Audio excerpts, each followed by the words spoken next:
if anybody too, I want to tell anybody, I left links in the description of the videos. It's a link tree for Ivy. So it has all her Instagram. I think is it OnlyFans and OnlyFans, her Twitter, different things like Instagram. that, Instagram. So you guys give her a follow or whatever and check her out. So she's got some good photos on there. I can attest to that. Thank you. But so what got you interested in the adult content creation?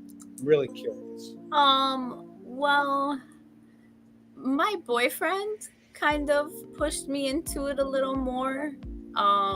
We were long distance for the first year of our relationship. So a lot of pictures on my phone being passed back and forth.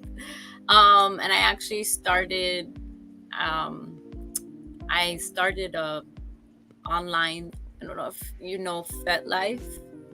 So I kind of started on there, kind of just self-love, posting my pictures and being able to feel comfortable with posting pictures somewhere without, I don't know, I guess Instagram.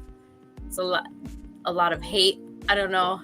So like that website was kind of just more people that were in the lifestyle and stuff like that.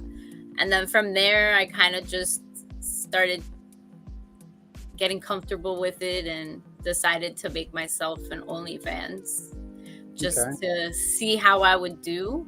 And then I just started slowly doing other things, started modeling, trying to do modeling and signing up for other pages. And yeah, that's kind of how it unfolded. Okay. Now you had said something. What was the first thing you said? Something FetLife. What is that? Now, does that stand for fetish? Yeah. Okay. So what type of fetishes like are on there? Wow, that's thunder here. Jeez. Oh, on that there's like all types of fetishes. A lot different fetishes on there.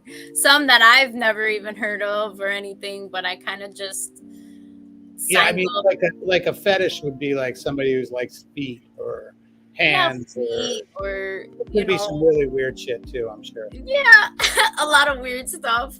Tying off. I mean, just the word fetish is kind of that's enough to make me cringe a little, you know. But I guess it's not too crazy. It's more of like the open lifestyle that a lot of people aren't, you know, really into. I mean, it's starting to get more popular, being less enclosed and everything like that, and more open to other things.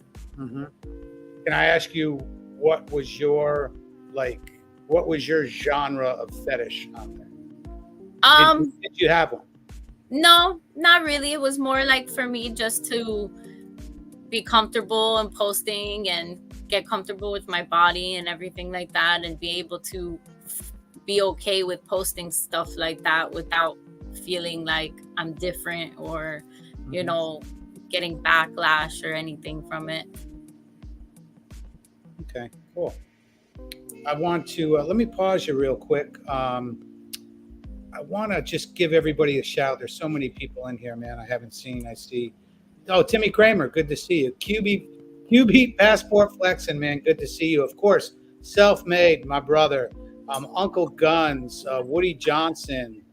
Who else do we have here? I don't know. There's so many, but we have a lot of people from 21 also. So, but yeah, thanks everybody for showing up. And I don't know, maybe in 30 minutes or so, everybody I sent links to, you're welcome to jump on the panel and talk with Ivy. So, okay, let me ask you a question. So when you started this, let's go back to family. Did you get any clap back from family? No, because they don't really know. Okay. All right. Well, that's one way. All right. I got it. That's funny. I mean, I'm a grown woman. I mean, if I don't have to share it with someone that I don't want to share it with, you know. I get that, but again, you're still the baby, so.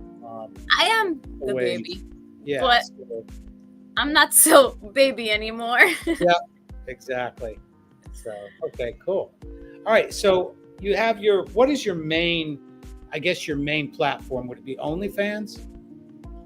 OnlyFans and Instagram I'm on most. Okay. But I mean, we'll say that where people come to see you, they're not really coming to see you on Instagram, but to really see you, they're coming to OnlyFans. OnlyFans or MFC. Okay. I don't know. What is MFC? My free cams. Okay. Cool. All right. Are you familiar with, and I do want to say, anybody that's like a hater out there about this right now, I think a lot of people in this whole community, there's a guy named Andrew Tate. I'm sure you heard of him. And Yes. Andrew Tate had started basically his fortune from cams. That's what he did. I'm not sure if you're aware of that. Fortune from what? From cam girls. From cam girls. That's what No, he I did. didn't know that at all, actually. Exactly where he started, from my understanding. Okay, so that's kind of how he built, I think, the beginning of his fortune. Not to, I don't think he made his big money. He's a 4-time world champion kickboxer, but I don't think that's where his real bread and butter came from. So, but I think his cam world is really what brought him some fortune for sure. So I guess Very my question is for a lot of people out there. So if, this is what Andrew Tate did. So is there a difference between what Andrew Tate's doing and what Ivy's doing? Just a question. So like I said, any haters out there, things like that. So, you might not like Andrew Tate. I met him, thought he was a cool dude. I wish the best for him, and I hope he pulls through the whole mess that he's in right now. So. I stopped knowing what's going on with him. I didn't know to begin with, and then you just hear it from social media and like people talking about it, but I don't really stay in the loop with people. Yeah, I'm kind of been out of the loop myself. So what is your demographic? What is when I say your demographic, what's the typical, maybe you don't know, maybe you do, the typical guy, like say on your OnlyFans that interacts with you? Is he younger? Is he older? Is he, do you get to see these guys too? I'm going to multiple questions. So do you get to I think it's very broad, to be honest. There's a lot of young guys and a lot of older guys. I don't think too old. I mean, I think maybe 40, like not like 60 or 70, but I never know. I don't see them like that. I can chat with them, but I don't really talk or see them to know much about them. There's a few people that, we do, sometimes they want us cam to cam and stuff like that, but nothing really like conversations or anything like that. Mm-hmm. Just on like the cam. Okay, let's talk about a typical OnlyFans, what do you call it, session, or when you go live? Tell me how it works, first of all. OnlyFans is kind of like a Twitter, but like you pay for it. You kind of post, I mean, all girls do it differently. You post whatever you want on your live feed and they pay monthly for it. So like whatever you post, they pay for what they see, and then some girls have it free, and then you can request specific things. So it's all different. I do mainly you pay, and then if you want something special or a special request or something different, then just hit me up in the DM and stuff like that. But so, but I still not, I guess I'm not understanding it. So you do like we're doing now, a live stream.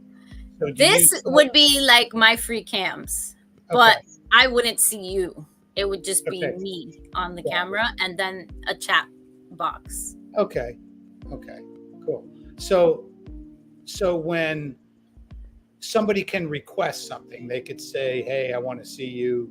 Yeah, you have like a little message board on OnlyFans. Like, can they private message you for something? Like, does it work? Yeah. Like that? You see what I'm saying? He might say, I don't know, I want your face down in the bed, your ass in the air. I don't know. And you're like, okay. But do you, is that like an upcharge? Yeah, it just depends, and whatever I'm comfortable with, to be honest. If I don't feel comfortable doing something, I'm not gonna Okay. I'm not gonna do it. I'm gonna be like, hey, sorry, like I don't feel comfortable doing that. Okay. You know, I still have my boundaries. I'm trying to do more modeling than anything, to be honest. Like, okay, now everybody has boundaries. You know, there's always boundaries, and especially in dating and relationships. And I mean, basically, you have relationships with your fans. It's not. I guess it's. Geez, I don't know how I would explain it. I guess it can be intimate and personal, but not really, right? Yeah, yes and no. I mean, a lot of people don't really interact like that. They're just looking for specific things. But it's not like personable. Like, I'm not talking about my life or anything like that. It's kind of like acting. Okay. That's how I kind of think of it. So do you have Ivy during the day, then you have Ivy on her adult content? Yeah, right? basically. So are you, I would imagine you're able to switch that off. You have to switch that off. Yeah, of course. Yeah. It's not my everyday persona. It's just what I do on the side. Okay. And also, you know, more, I don't know how to explain it. No, good. I mean, yeah, explain it the best you can. Absolutely. Sorry. I don't know. It's kind of empowering also, I guess you could say. Okay. To be able to be open with your body and stuff like that, especially on OnlyFans, because it is like a Twitter in a way that you can post whatever you want to post. And if people want to pay to see that, then they pay. And if they don't, they don't. Okay. Now, you recently participated in something called Exotica. When you had a private chat last week, you had mentioned that. And I didn't want to ask you about it then. So what was that? I believe you said it was in Miami. It was. Exotica is like a fetish convention, kind of, where they have all sorts of things. They have people teaching about open relationships, and then they had like a fetish room where they have, you know, whips and chains and stuff like that. And MFC was had a table there, so I was part of the MFC table, so we kind of just went live there. Was live for a little bit and then walked around with my friend just to check it out. They had like music and shows, kind of just like a regular convention, just more sexual. Okay. And so the purpose of you going there was for what? To promote yourself? Yeah, and just to promote MFC. Okay. And to be just to show up as a model there. Okay. Do they pay you for that? No. No? Okay. I think it's more of promotion, really. And they gave out a bunch of stuff, swag stuff, for being a model. Okay. Cool. Yeah, I'm just really curious on like all this stuff. I mean, again, you know, this is the whole, you know, OnlyFans thing. Really, I want to say it took off. I researched a bit, and it started in 2016. And I would say during the pandemic, that seemed to be, people talked about it a lot. I noticed in certain circles and on YouTube and things like that, that, you know, women not making money could make a lot of money doing that. Yeah. I feel like a lot of, I wasn't really on it that much during that time because I did work throughout the whole quarantine. But I do hear that it was really good for whoever wasn't working and needed to make money, because everyone was home and I guess people were bored and OnlyFans was the place to be. Mhm. Yeah, I mean, I guess, people aren't going out, so that's what they chose to do. So, but I think that even, I mean, from what I can see, you can go on Instagram and you see a lot of different girls. You're an attractive woman, but you also see women that aren't that attractive out there that do well. I mean, it's beauty is in the eye of the beholder, so Yeah, there's yeah, someone I out there agree. for everyone out there. I don't think whoever is, it's per person, like you can think I'm beautiful and someone over here on the chat or whatever probably thinks I'm not beautiful.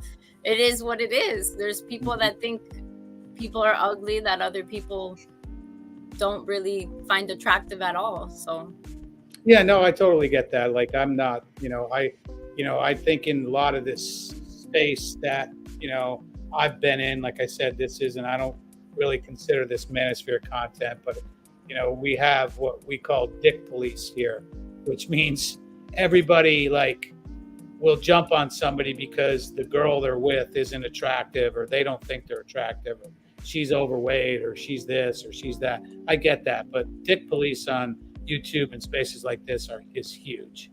So, but to me, like, I don't care who's attracted to who. I really don't. I've said this before. In fact, I've said this on a lot of streams. You want to see the happiest couples? Go to Walmart. So, you see what I'm saying? I mean, you'll see a lot of very unattractive couples there, but they're happy as hell with each other. of course, if we're talking about couples and relationships, I don't think looks are everything, because if you're planning on being with someone for a long time, your looks aren't going to be the same when you're young. Yeah. So you got to be with someone that you love inside too. It's not about looks, really, to be honest. I think if you're picking a partner, it's about connection and who you are as a person inside more than anything. And this is going to segue into it. One of the questions I got here for you. I'm going to ask you this question, and there's a reason why I'm asking this question. You don't need to know the reason; it doesn't matter. But I think this will kind of resonate with a lot of guys in this space. Okay. Is there anything like a guy can say to you, okay, that if you are not attracted to them, to get you attracted? Something for them to say?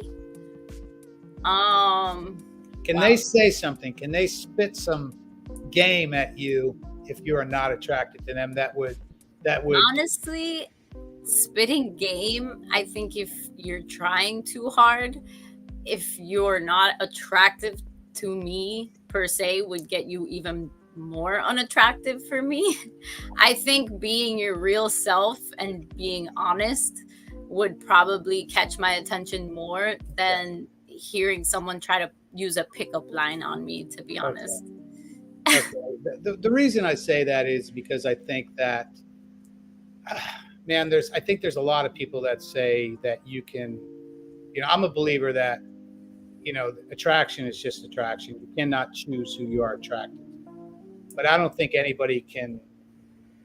you can build attraction, but I sure think you can damage it. That's just my opinion. So that's why I asked you that question. That's why I wanted to ask you that. Is there anything that somebody could say to you that you're not, say, even physically attracted to you, to get them attracted to you? I can't think off the top of my head. But definitely, I don't know. Like I said, honesty. I don't know. I'm trying to just think of what someone would have said to, like, back in the day when I was, I don't know. That's a tough one, isn't it? Yeah, you're being very honest right now, and there was a specific reason for that question. Okay, because that's a big question in certain circles. That's a big question. Yeah. Okay. I don't know. I can't think. Well, you're answering it. I'm going to say that's probably a no or a hard no. I don't know. All right, let me go down one. Maybe I don't know. Let me go down another road. Say right off the bat, you're not attracted to, say, this certain type of guy. Do you think that can happen at some point, even if you're not initially? Yeah, I think that could definitely happen if I got to know the person. Mhm. Because just because you're not initially attracted to someone off just meeting them, like, I feel like you can build attraction through knowing a person, to be honest, because it's happened to me that my initial thought was like, oh, that person's not my type, but then, like, after a few interactions and talking to them, I realized that, oh, maybe the looks aren't my normal attraction, but that doesn't mean that who they are isn't. Like, that doesn't mean we don't click or we have a connection. So what about money? What about when it will say money and status? When I say status, what about somebody that might be famous or they're not attractive and has a lot of money? Would that make a difference to you? No, No? not at all. Not for me. I don't care. Like, if I'm not attracted to you and I don't have a connection with you, I don't care how rich you are. Okay. All right. I really don't. I rather, like, I'm a person that I rather make my own money and do what I can and have a partner that can do the same, beyond the same level. Or, if he makes a little more money than I do, it is what it is, but it's not about the money. I think if you can grow with a person, and, some people have down times, and, the other person picks up that slack and vice versa. Mm-hmm. So. Okay. Yeah, no, I'm glad you're being honest about this, because I think these are a lot of questions that guys have, believe it or not. And I think there's a lot of misconceptions on what women think, when it comes to attraction and things like that. Yeah, I mean, there's a lot of different people out there. Like, people, Yeah. Some women don't care about that, and if they have money, it's, that's what they like. Yeah. Also, too, I want to give a quick shout out to Pat Stedman. Pat Stedman sent out an email today, and it was really interesting. It's a long one, but it's good. It's about basically, I guess the email. In fact, if nobody's out there, get on Pat Stedman's email. He just sends out a couple times a week. This one has to do with women's horniness, and and Pat really broke it down well. He really did. So anybody check it out. I think I got Pat Stedman's link in the video description. Go to, I think it's patstedman.com, but check it out and get on his email list. He does them probably 2 or 3 times a week, and they're really good. This one was very interesting. He sent out today, so but check it out. But it's kind of in the ballpark of what we're talking about right now. So, okay. Yeah, check out Pat Stedman, everybody that's watching. I'm trying to see here. Trying to see people in the chat. You want to anybody in the chat you want to shout out? I know you said you had some people. Do you see anybody that you know in there? No, not in the chat. Okay. Yeah, anybody that knows Ivy from her from any of her content and want to chime in, go for it. Let me see, what else do I got here? All right, I guess this question is off the table. I was wondering if you ever I think this is a question that anybody would ask. Did you ever do like dancing, stripping, anything like that? Nope. No? Okay. Nope, never. I think that would be I think that kind of would be, I think a lot of people think that would be like a prerequisite to what you're doing right now. Yeah. It popped into my head. I mean, I feel like a lot of people think a lot of things about OnlyFans that aren't true, but also can be true too. It all depends on the person. I mean, if that's your choice, some women like doing that. You know, some women enjoy dancing on stage. Some people are that type of a person that they want to be interacted with. They want to have that interaction, but no. Okay. I think I'm too shy for the. Yeah, because that was a question. I want to show this too. I want you, QB. Thanks, man. That's really nice, man. QB Passport Flexing gave me my first super chat ever. So I don't ask people for that. You know, YouTube recently monetized my channel, which is cool after about 2.5 years. Yeah, YouTube, appreciate it. I earned it. I deserved it. But you guys check out, any of you guys watching on 21 Studios too, check out QB Passport Flexing. QB is, I'll call him probably the main passport bro. He's the guy that he likes to travel and he meets a lot of beautiful women. But check out QB Passport Flexing. QB, thanks for that, man. Appreciate it. Have you heard about the passport bros? Nope. No. Nope. Guys get their passports. You know, they're fed up with women here in America, and I can get that. I understand that. I think I'm just fed up with people here, but that's well, me too. That's another story. but so basically, it's kind of a. I guess it's really not a newer thing, but I think it's really being promoted now to where, like I had talked to Elliot Hulse about this, like, you know, what do you think of guys going to different countries and back to like their homeland? Let's say I'm Italian, so I go to Italy to meet an Italian girl. But even Elliot Hulse had said, you know, it's good to go to where you know. So I think a lot of these guys too have decided that maybe they do want a more either traditional woman or a different type of woman that's in the U.S. So, you know, big shout out to the passport bros. I think there's a lot of conflict there, but I think, you know, everybody has their own thing, but I think QB is kind of leading the charge on that. We'll just say he's got a cool channel, always interesting, always a lot of fun. So it doesn't, you know, something doesn't have to be my thing or your thing, Ivy, to enjoy it. You know what I mean? So I think that, yeah. So, but I mean, that's kind of like the fetish. Yeah. Everyone has their thing. Everyone has their kink. Everyone has their own opinion, own everything, and we have the right to have that. Absolutely. So, but I do want to let anybody know that I gave invites to jump on the panel. I might drop the StreamYard link, and but anybody that I sent the StreamYard link to, and you want to jump on, now's the time to do it. So if you want to chat with Ivy, I think there's quite a few people that I gave it to, so don't be shy. Come on and talk with Ivy. Yeah, so we got a little music on. How do you like it? It's very relaxing.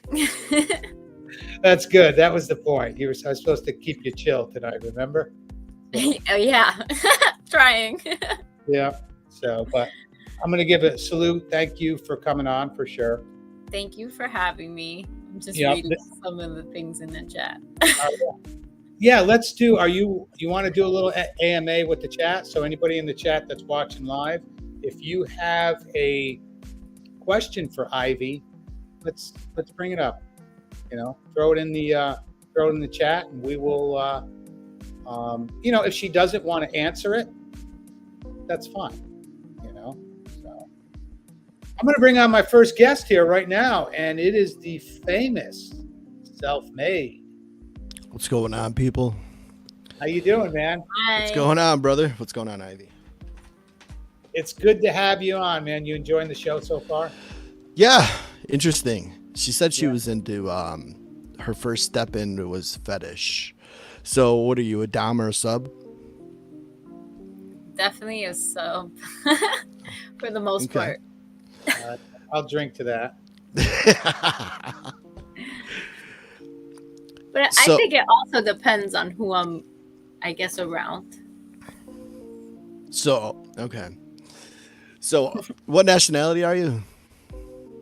German, Italian. Oh, American. So you. Quite a combo. So Yeah, we have a German Italian and a Russian Italian here. So. Oh wow. we got the hands around the world in here right now. Yep, and I believe we got a Mexican Italian, right? Self-made. Yeah. Yeah, Sicilian. I'm not Italian. The Italians won't. Whatever you call me, they won't claim me. So, all right. So you started it with on the fetish websites, and then you moved on to OnlyFans, or no, the cam websites first, and then OnlyFans. No, the camming is actually the newest thing for me. So, but yeah, definitely started with the fetish, but that was more like of me breaking the barrier of,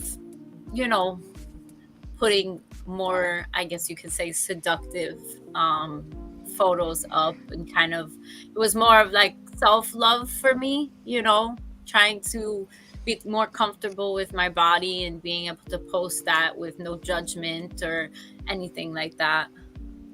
Okay. So you were like, with the nationalities, you just stated you're probably what, Roman Catholic? You were born and raised? No. Oh, you weren't? No. It's quite different for German and Italian. Yeah. I mean, my dad was more religious than my mom, but wasn't really enforced. Okay. So on an average, right, how much are you making, if you don't mind? Like, if I go too far. I mean, honestly, it's not my main source of income. So it's not something that I do. That's not for me to make money like that. So I don't really keep track of it. Probably I can make a couple $100 extra a month and stuff like that. So it's nothing crazy, to be honest. Oh, okay. But also, I've been on and off of it for quite a while. Haven't been very consistent because of life, because I do have a normal, everyday outside life, not on the internet only. Yeah. So it's kind of just spending money, I guess you could say. I've got to do. Let me pause you here, Self-Made. I've got to do this. I was waiting for this. I was waiting for the word. I was waiting for this word to come in. I've seen it a few times. The sipping. I was already called. Okay. What happens is I think in these spaces, if you talk to a woman or have a woman on here, you're simping. So if we're talking to you, I'm not sure if that's what he meant by that.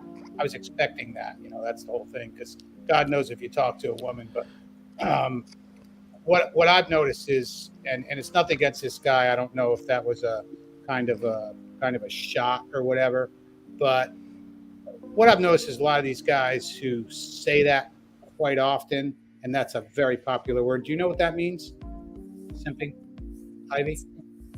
I mean, from what this new lingo is like a guy that would, I don't want to say like a bitch, but like, well, exactly. Like, you do whatever the girl wants, or like you do anything for them. Yeah. Exactly. But like, I can also feel like simping could just be a guy that's, I don't know, extra caring too.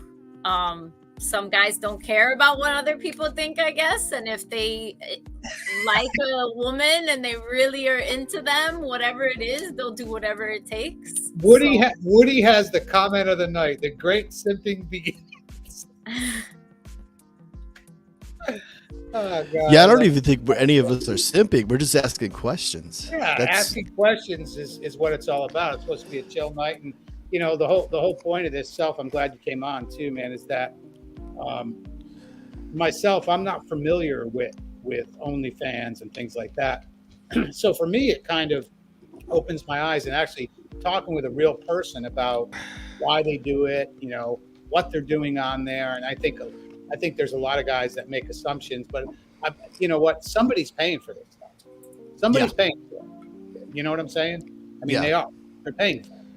Well, while we're on the topic of simping, is there any general guys that you have on this site, you know, like on OnlyFans or web, that are your like particular one and only clients? They keep coming back and they think there's going to be more, et cetera, et cetera. It's mainly, I mean, on my OnlyFans, I have the few people that do come back every month. Not a lot of interaction though on there. I guess they just wait for me to post. But for the my free cams, there's a lot more people that are more interactive and want to be more interactive, but you know, there's a barrier, like there's a boundary. So are the guys trying to like pretty woman you, take you off the webcam? Oh yeah. Oh yeah, all the time. People are always saying like to me, I mean, even on Instagram, to be honest, and I'm fixing up my Instagram, but even on Instagram, I have people asking to take me out or, you know, wife me up or take care of me. Someone the other day told me that I deserve the world or something like that. I don't know, but it's all internet based for me, to be honest. Mm-hmm. Do you take any of that to heart? I mean, and what I mean by that, like, you know, there's a lot of lonely dudes out there, man. There is. There's a lot of lonely guys out there. Well, yeah, I mean, I'm not a bitch. I'm not like, if you're saying these things, I'm not going to be an asshole, obviously. Sorry, I just laughing at the comments. But but that doesn't mean that just because you're asking to meet or whatnot, I'm just gonna do it because I feel bad for you either. Like, I feel for them and I'm nice. I'm not here trying to just I'm not here trying to scam people, you know, like if you're on my OnlyFans, if you're on my free cams, like business is business, you know? But there are some people that come back and I do have conversations with, and I know that there's a lot of people that do want to have more of a conversation than just whatever is on the camera. Here's a comment. There you go, right there. A lot of guys will pay sex workers just for conversation. It's very good. Yeah, there are some that just want to have a conversation, and honestly, I don't mind having conversations with people and talking real life stuff, just like here having conversation. But you know, there's still that boundary because, you know, it can be dangerous too. So these guys that are actually coming back and are repeat customers and trying to pretty woman you, are they the ones paying the most?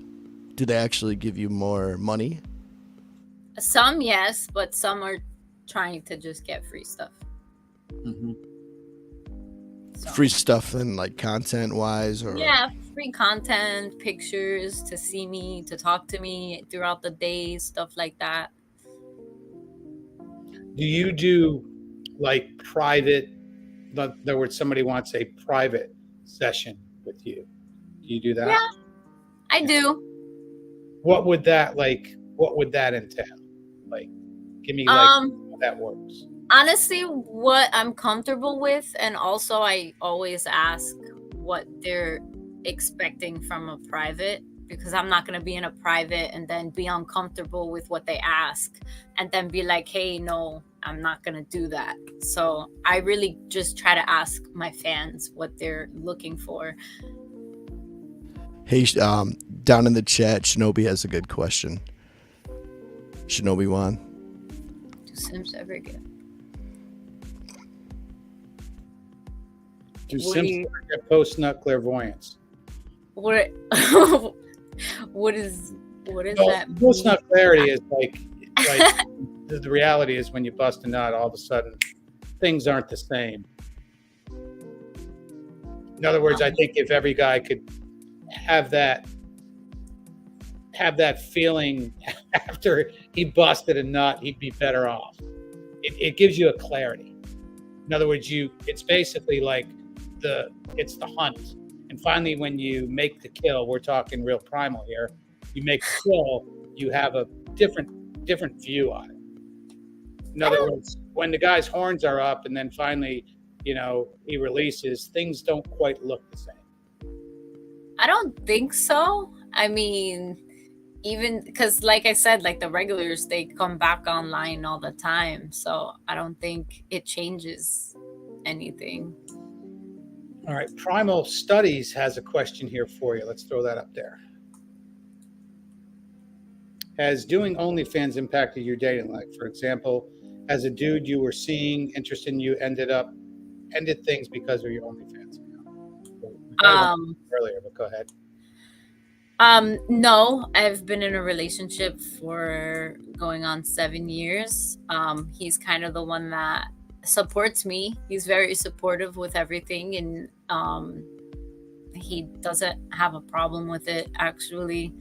I am in a poly relationship, which is more, it's not open, but it's more of an open relationship in the sense that how I believe is that, you know, we're all human. We all have attraction to people. I mean, I don't feel like shutting that out is something that a lot of people can do. I mean, a lot of married people cheat. And I feel like also there could be, you know, if you're going to be with someone for the rest of your life or for a long period of time, I feel like if you can speak to them openly about things and not have, you know, there's going to be jealousy always, but I feel like having openness like that actually is very good in a relationship. And I've never been with someone that's not okay with my thought process and how I am. So I've never had that issue. Okay. Is your relationship in quotes, an open relationship? It's an open relationship, but open relationship is a very broad way to say open, because there's like tons of different open relationships. Just like any regular relationships, you always have boundaries and you always have, you know, specific things that, you know, maybe you guys agree on or disagree on. So it's more like open and more of just being open with each other on how we feel and stuff like that. And poly is more having multiple relationships, but poly is more like 3 people in a relationship than just the 2. Okay, I'm a little confused there. Okay, so there's like subdivisions of open relationships. So there's poly relationships, which is usually 3 people, and then there's also open relationships in which you can have multiple serious relationships but separate from each other. So like example, like if I had a boyfriend and then I also had another boyfriend, but they were completely separate from each other, like they didn't interact. And then poly is more like you have a relationship with multiple people in one relationship. All right, yeah, that's a little confusing. So I wasn't quite sure that. I mean, I've heard that term thrown around. I wasn't quite sure on. Honestly, I'm still learning about the open relationships. To be like, there's a lot more open relationships I didn't even know existed. That I actually follow an Instagram page that talks about that. Let me ask you a question then. So, if your boyfriend, is he allowed to sleep with other women? So our relationship is more that we do things together. Okay. So you grab a third, is what you're saying? Yeah. Okay, gotcha. Now I'm going to ask a question. Is it third like male and female, or just another female?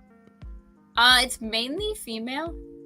Okay. But we do have fun. Like if we want to have a fun night and add whoever's in the mix, you know, we talk about how we feel, how the vibe is, or whatnot.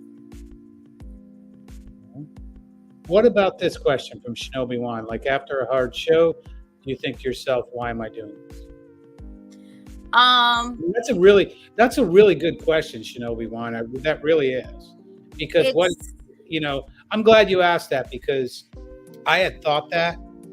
So, like, do you ever like say, I mean, seriously, I mean, we're all human. So do you ever say, just why the fuck am I doing this? Like, yeah, there's some part of me that still it's hard to do it. It's not easy for me.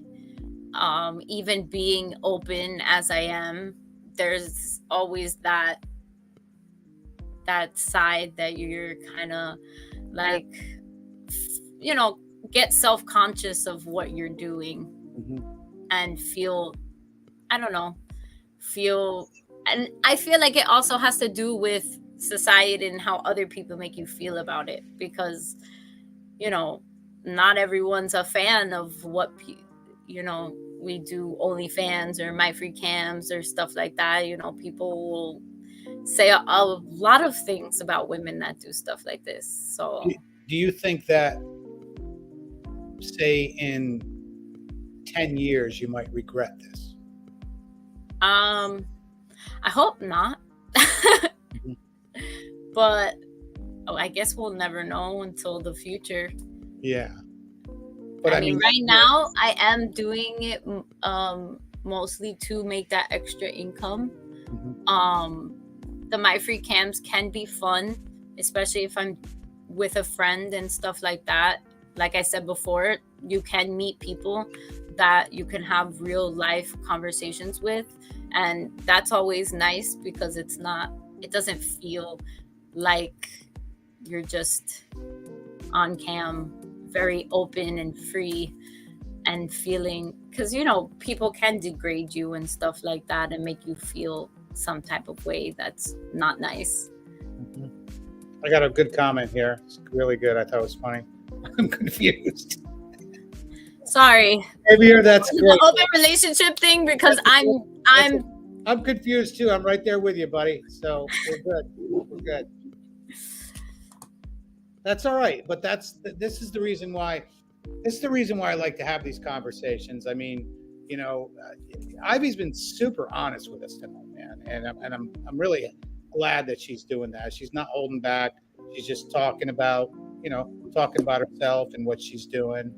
So, trying to answer the question the best I can. Yeah, and it's tough. I guess if you've never, been on a platform like this, it's got to be a little difficult at first. So, yeah. So, well, we're glad, we're your first on YouTube. So that's a first. That's a first. Jay Tahoe, welcome, man. Good to see you, bro. So let me see. Let me see what Mike Hart says here. He says, she seems very sweet for an OnlyFans girl. I can sense she has a good heart. Well, see, Mike Hart, maybe she does. I don't know. That I get. It's a nice comment, thank you. But like the way it's like for an OF girl, like what is an OF girl supposed to be? Well, like that's my question to you guys. What do you think an OF, like, do you think that we're just not human beings? That we're this not is exactly why you're here. Have a heart? Like, I don't like that's what I'm always confused about when people say stuff like that. This is exactly why you're here, because as curious as say Mike Hart is or anybody else in the chat, that's the reason why you're here. I mean, when I first spoke with you, I said, geez, like I wanted, I got a YouTube channel. I want you to come on. I don't know much about this, and I want to kind of get into the person that's behind the scene. I think there's misconceptions. I don't have to agree with what you do to have this conversation with you. To me, that's important. If you can't have these conversations candidly and openly, people can't, they can't get an idea of what actually is going on in your mind and things like that. I don't have to agree with your lifestyle. There's a lot of people's lifestyles that I don't agree with, but I don't control anybody. I might not agree with it, but that's what you choose, and that's your choice. And all choices have consequences. That's something that I'll pass on to everybody. I don't give advice on this channel. I give support. I've said that a million times. But maybe there's some advice. All your choices have consequences, whether they be good or bad. So, but you also can't take things back that you've lived. You can't do it. It's not possible. Of course not. So, but I think you're really being open with us tonight. Self, you got any more? Anybody else that wants to jump on, I passed out links to. Feel free to come on. Uncle Guns, Woody Johnson, you guys all come on now.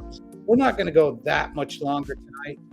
But, and again, any more questions in the chat, go for it. Someone wants to know if I pay taxes. Yes, yeah, here we go. That's a good question. Nobody's dropping some good questions. I do pay taxes.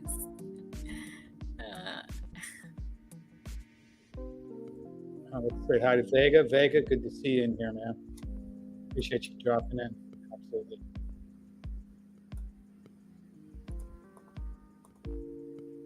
Any other questions, Self? No, not really. Okay. Cool.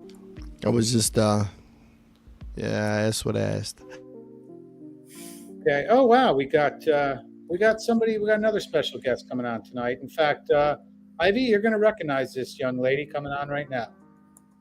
She is the woman translator of the Manosphere. I don't know about that. Well, that's what I had talked with her privately, and she had said, "Oh, wow, I like the way she translates things." So, thanks. Ivy, meet Minka. Hi, nice to meet you. Nice to meet you too. So, you seem really nice. It's really nice to meet you. But I have some questions because there's like a lot of inconsistencies in the things that you're saying, and inconsistencies in the chat, and inconsistencies all throughout. It's like you're saying that it's not about the money. You're not doing it for the money, but it's a business and you are doing it for the money. And go ahead. Yes and let me not bombard you. I'm sorry. Yes and no. I mean, I did start it out with trying to make money, of course. I mean, it's still a business. It's still trying to make money. I do have a job outside the internet. But sometimes, working 9 to 5, Monday through Friday, it takes a toll, especially with everything else going on in my life. So having that extra money always does help a little bit, especially with the rent prices going up and stuff like that. So it is about the money, but I'm also not here trying really to do the most to get the money, I guess. So what you really mean is that it's not about the money, that it is about the money, but you have not put the effort required to make more money. Yeah, and I'm not here looking for, $100,000 a month or anything. Why? And that's my next question though. Why not? If because I was raised to I heard horror stories about not the other word, horror, like scary stories when I was a kid about girls that went into this life. And my number one question for someone like you that's saying you're not putting forth the effort that's required to make that kind of money, and it is about the money, then why not? If you're going to spread open and be nude and that vulnerable in front of so many people, why wouldn't you put forth that effort and go full throttle then? Because to me as a woman, it seems like a huge sacrifice for very little reward. Yeah. I mean, I think it's also just because of me. I was talking to Tony about this, about breaking certain barriers still that I haven't pushed through. Just like really being out there. And this is kind of one of those. I'm going to be straight up with you because I don't think anyone has. what you're describing is something that you're not comfortable with, but you're trying to push through anyways. When someone's asked you about your personal relationship, whether it's open, unopen, you haven't answered any of the questions in a secure manner where I feel like you're in a safe, good position in your life.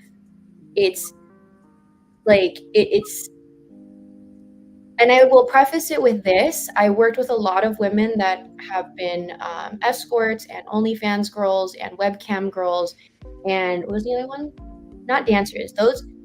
Dancers have to endure a lot more psychologically and like than the other two for some reason. Even the escorting, I feel like more of the women have like a straight understanding of what it is.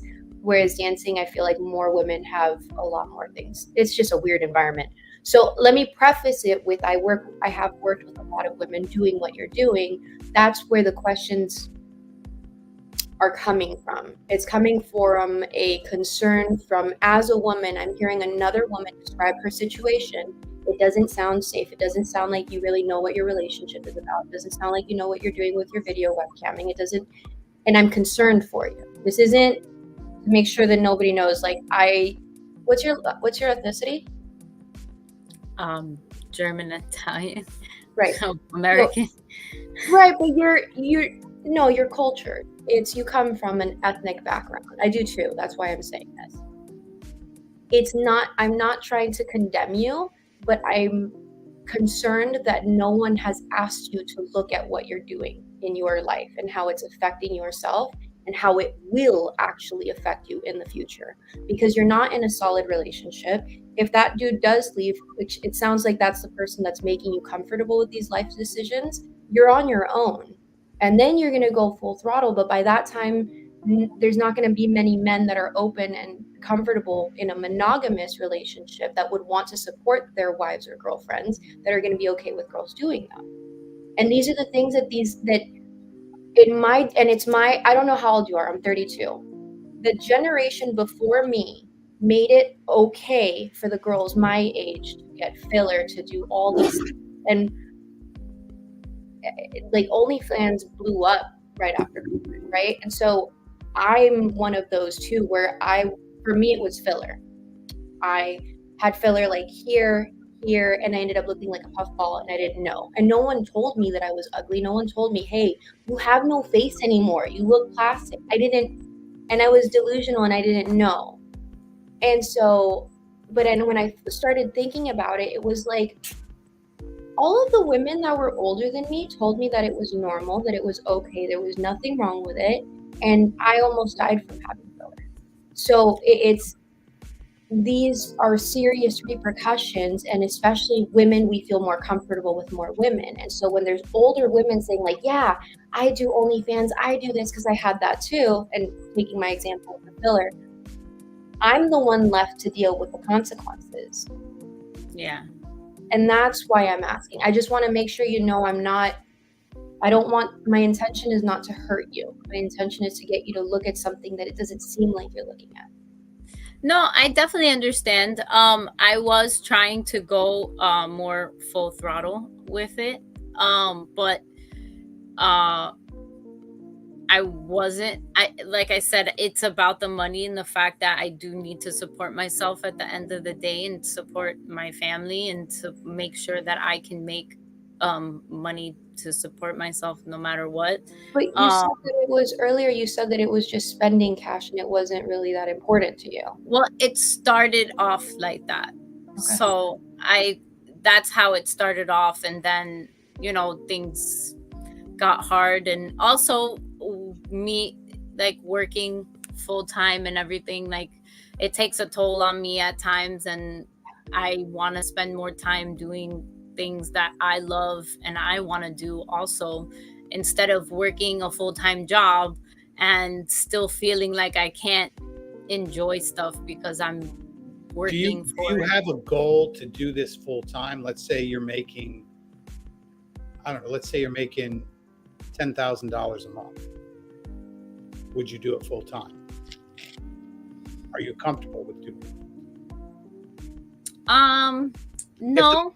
If the money, because I also do, like, even if I have like only a part-time job, I do enjoy what I do. I enjoy my 9 to 5, but it would be less of a 9 to 5. You're doing it again. You're backtracking. It's okay. What family do you have children? Yes. Okay. That's the family you have to support. Understood. But when you talk about this, it's in spending cash, and it's what you're going around, and there's no actual sense of responsibility for what you're doing to yourself. Meaning, you're saying that what did you just say? You said that you want to make it a career, but if you had the opportunity, that you wouldn't actually take it as a career full time, which actually tells everybody that it's not true, that you don't like what you're doing, that you don't want to do OnlyFans. Because if you did actually want to do it, then you did have the opportunity, you would jump at the opportunity. So it's not about me or anybody here. Fuck everybody here. It's about what do you think about what you want for your life. I don't. So if I was making $10,000 a month, I'd probably not have a normal job. But right now in my head, as I see things, I'm not making that money. So if I were to start making that type of money, yes, I would probably just do that full time. But do you see how, and I'm going to ask you another question, because this is all just for, I don't know you. We may see each other, I don't know, but I hope that you leave this conversation and you think about what you want for yourself, because you're not, when you make a decision like this, like I just moved across the country to Florida, right? That's a really big decision. I better be pretty damn sure of what I want to do if I'm going to make a huge change in my life. And that's essentially what OnlyFans is. And the problem is not you. The problem is the women, like I said, the older women that told me, and actually, do you mind if I ask? Am I allowed to ask you how old you are? Or is that okay or no? Yeah, I said it earlier. I'm 29. Okay. So you're actually the same age range. But it's the older women. Tell me if this is true or not. The older women from our era were telling us it's okay to get filler. OnlyFans is fine, girl. Get that bag, blah, blah, blah. And my issue with that is when you say that to women, that I like to tell people that men don't realize how low women value themselves. We really, we try to look good, all the unrealistic expectations, all of these things.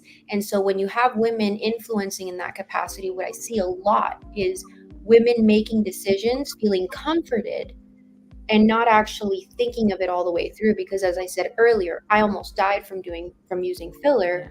Those women are not suffering the consequences. I am. Yeah.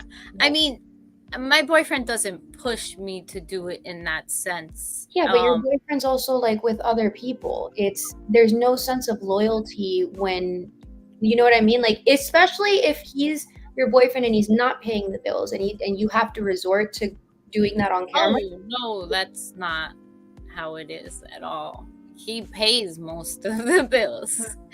Okay. It's not that dynamic at all. He does support me in a lot of ways, and to me, like I said earlier, I do like to be someone that can support myself as well. I don't want to feel reliant on my partner, and God forbid something ever did happen that he can't be making that money. I would also want to be able to support our family too, just in case of stuff like that. Anything could happen. Yeah, but it hasn't happened. You're making everyone, and I say everyone even in the chat, everyone is making OnlyFans seem normalized, like opening your legs on camera is not going to affect you or your children or your children's children. This is a trend. The trend goes up and the trend goes down. You remember Pamela Anderson and Kid Rock in the 90s? Where they were like cool? Do you remember them being a joke afterwards? I honestly don't know much about. Okay. She had big fake boobs, big fake everything, fake blonde hair. The media completely abolished her and used her up, and then they threw her away. And she was a joke up until this day. No one takes her serious. She could never do anything else with her life other than be the bimbo that she was. My issue with these conversations is that we have forgotten it's porn. It's still porn. You can call it whatever you want. It's still porn. As long as you're on camera, it's still porn. That's exactly why we're talking about it. No, but that's not, because no one said it until now. And the problem is I'm giving wait. What has nobody said until now? That it's porn. No, that's exactly what we said. I'm just trying to keep it. It's adult content creating. Yes, that's porn. I mean, let me give you insight. Let me give you insight on what's actually happening on the back end. No, but I'm just saying that's exactly the reason why she's on here is to talk about it. Women that do OnlyFans say, I don't do porn, I do OnlyFans. That's what I'm trying to get everybody to understand. I don't know. I didn't never. I know you don't. I didn't mean it in the way that regardless of what you said, that's adult content creator is pornography. Absolutely. Yeah, but we're not smart enough to know that that's without me putting in a thumbnail saying, here's porn for you on a. It's not, Tony. It's not you. She knows what I'm talking about. Girls that do this, that's literally the phrase, and why it's become so normalized. Because the girls would be out in a club, or we'd be talking. Oh, what do you do? Oh, I'm a content creator. Oh, what kind of content?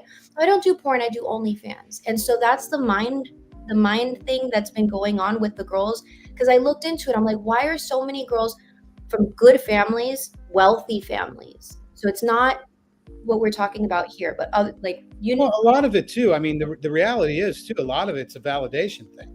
I mean, I think that some women do it because they are. That's what I'm getting to is they do want validation.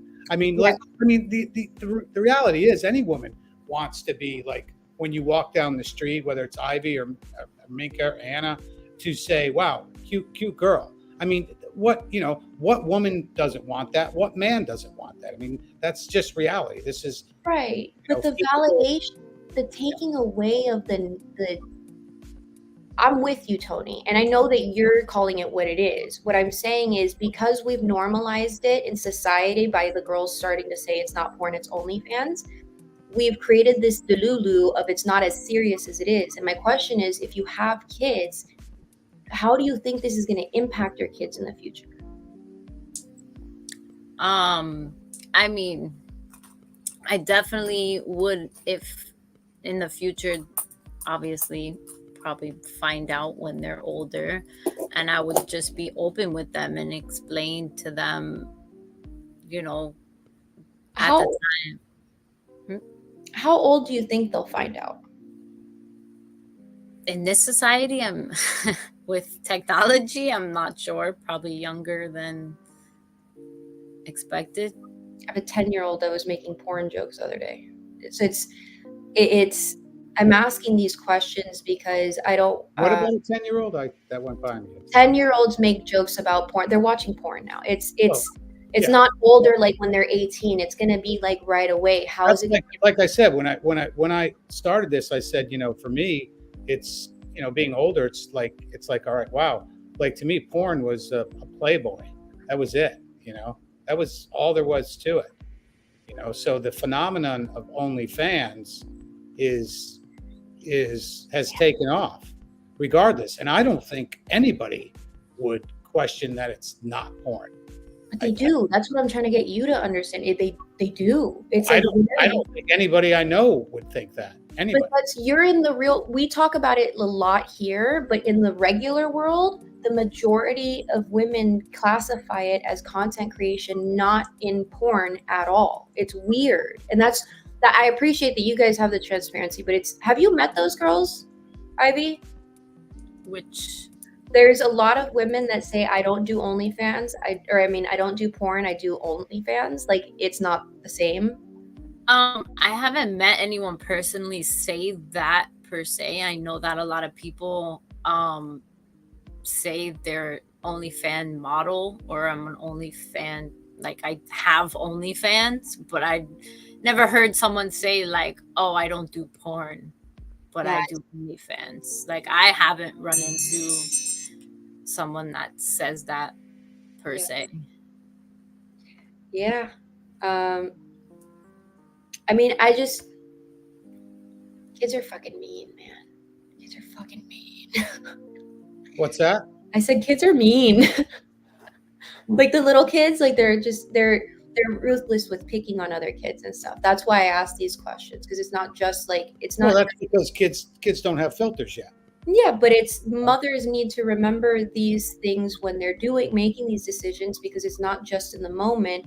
The recession will come and go, money will come and go, but what will still remain is your reputation, and that impacts not just yourself, your kids, your children's children. Like, what about grandma doing OnlyFans? No one thinks of these things, and it's my hope is by having more of these conversations, people think about it before they engage in this kind of stuff. No, of course. I mean, I've had a lot of thought. That's why I've always been on and off about it, and I'm not trying to have my OnlyFans purely porn like that. Like I said, like if I'm not comfortable with, you know, specific things, I'm not gonna send something, or I'm not gonna do something that I'm not comfortable with. So if I think Minka too, there's so many, you know what, there's so many lifestyles out there, and again, I don't have to agree with them, but nowadays there are just so many lifestyles out there that fucking day. I fuck with you, Ivy. You're dope as shit for being real. 100%, Tony. I don't know how you guys made this happen, but applaud to the both of you, because it's not easy. No, it's just you know, like I said, there's that, it's the phenomenon. When I you know, to me, OnlyFans, I've never been on an OnlyFans. I don't know, but I do know, like, I know in my mind what it is. I get that. It's not something that I would do, but people are paying for it. Obviously, men and women are paying for it, because from what I understand, dudes have, you know, that one dude, you know, sends pictures of No. It's gay guys. Gay guys. Or whatever. Yeah, no. The guys, their main clientele in OnlyFans is gay men. It's not straight women. Exactly. Yeah. Oh, well, yeah. I'm sure there's women that do it too, because women, you know, women like porn also. Of course, but it's my issue isn't with, like, it's not, to me, OnlyFans is just another porn hub. It's, to me, that's what my issue with the movement that happened was that it made it, whereas before you would have thought twice as a woman doing OnlyFans. Oh no, it's fine now. And that's why I'm calling out the way that you're talking isn't, you know, when you make a decision, you're like, fuck yeah, I got it. It's, you're more strong. And that's what I'm pointing out to you for you, is that when you've answered the questions that people have had, you sway back and forth so much that my concern is for you. Are you doing what you actually want to do? Because it doesn't, that's what I'm picking up on, that it doesn't seem like this is your preferred choice. Well, let her answer that question then. I mean, I'm a little nervous. One. Sorry. Two. Yeah, this is our first podcast thing ever. But also I am comfortable with it, but it's also been something that I've kind of been breaking out of my shell, I guess, if you can say. But yes, a big majority did start with Carmel, you literally said that women shouldn't be in the manosphere, and how would you feel if your girlfriend was doing this? You wouldn't like it, and you probably wouldn't have picked her. Let's let Ivy answer this question real quick. I mean, here's a good question. That's the same question that I just asked. I'd love to know, because it's yeah. Am I happy with what I'm doing? There's a lot of times that I feel good about what I'm doing. And like we were saying before, that there is that time that you question yourself and ask, like, you know, is this really what you want to be doing and everything like that? So, like I said, kind of breaking out of my shell and actually being happy with it, because it is something that I've thought about for a long time. It's not like something that was pushed on me, you know. And the My Free Cams can actually be something that's fun. It's not always just me naked on cam, honestly. But a lot of times I'm not. You happy with I'm the happy. Okay, I got an issue with the word happy, okay? Because I think happy to me, okay, I have said this before, but happy to me is fleeting. There's a difference between happy and contentment. There's a difference between content and happy. Happy comes and goes. It's a, you can be happy, you can be sad. It's not something that hangs with you. Content means you're okay with what you're doing. So maybe the better question, are you content with what you're doing? Are you okay with what you're doing? Yeah. Yes. So I have another question. Since you said you only make about like a couple hundred, right? Just because I've been very inconsistent with But I'm gonna ask you a question. If I were to give you an offer where I have a marketing agency, we can boost your OnlyFans profile and we can get you only selling feet pictures instead of being naked, and you'd still make the same amount, would you jump on that opportunity? I would. Okay, cool. I can give you my number in the private chat and I can literally do that. But Okay. that also tells me that you're not okay with what you're doing. Well, I'm okay with it to an extent, I guess I could say. But my number's right there. Okay. Like, I'm dead ass. I literally do this for a living. I can train you on how to do it and how to actually go on Twitter and find the clients. And you'll get guys that'll pay you $700 for feet pictures and like texting back and forth. Like and this is my thing, is I'm not trying. I know it can seem like I'm. All right, let me ask you a question. Can I ask you a question, Minka? How are my feet? Would they pass or no? I feel like you'd have like a specific fetish. You know what I mean? And I don't work in this industry anymore, but wait, wait, what do you mean anymore? Wait, now let's back up. I used to build websites for girls that did OnlyFans. Okay. So that instead of paying OnlyFans that 20 commission, they get the entire commission and they move their clients from OnlyFans to their own website. I have a guest coming on right now and I'm really excited about having him on, man, and this is awesome. Do you see though that Welcome, Pat Stedman. Hi, Pat. Hey, how are you guys doing? Good to see you. Good to see you, man. I'm just popping on for a bit. Don't want to interrupt the flow of stuff for here, but no, absolutely No, not. it's good flow. Absolutely not. It's a good flow, man. It's always good when you come in. Absolutely. So, have you been watching much or kind of? No. I literally just jumped on right now. I hadn't seen anything of it. Okay, cool. I think Ivy. I think you're familiar with Pat. You saw. I think. Yeah, I saw the one video. with Manosphere, the last one. Yeah. Okay. So, so what the whole gist is tonight is that we're talking with Ivy about her OnlyFans and her, was it My Free Cams and things like that she does. And so let me just kind of preface everything is that I think that there's a lot of misconceptions about this on why women do it, things like that. I did give your email a shout out, by the way, a little while ago. The latest email on women's business. Great email, by the way. And I told everybody to go to your email ASAP and get on it.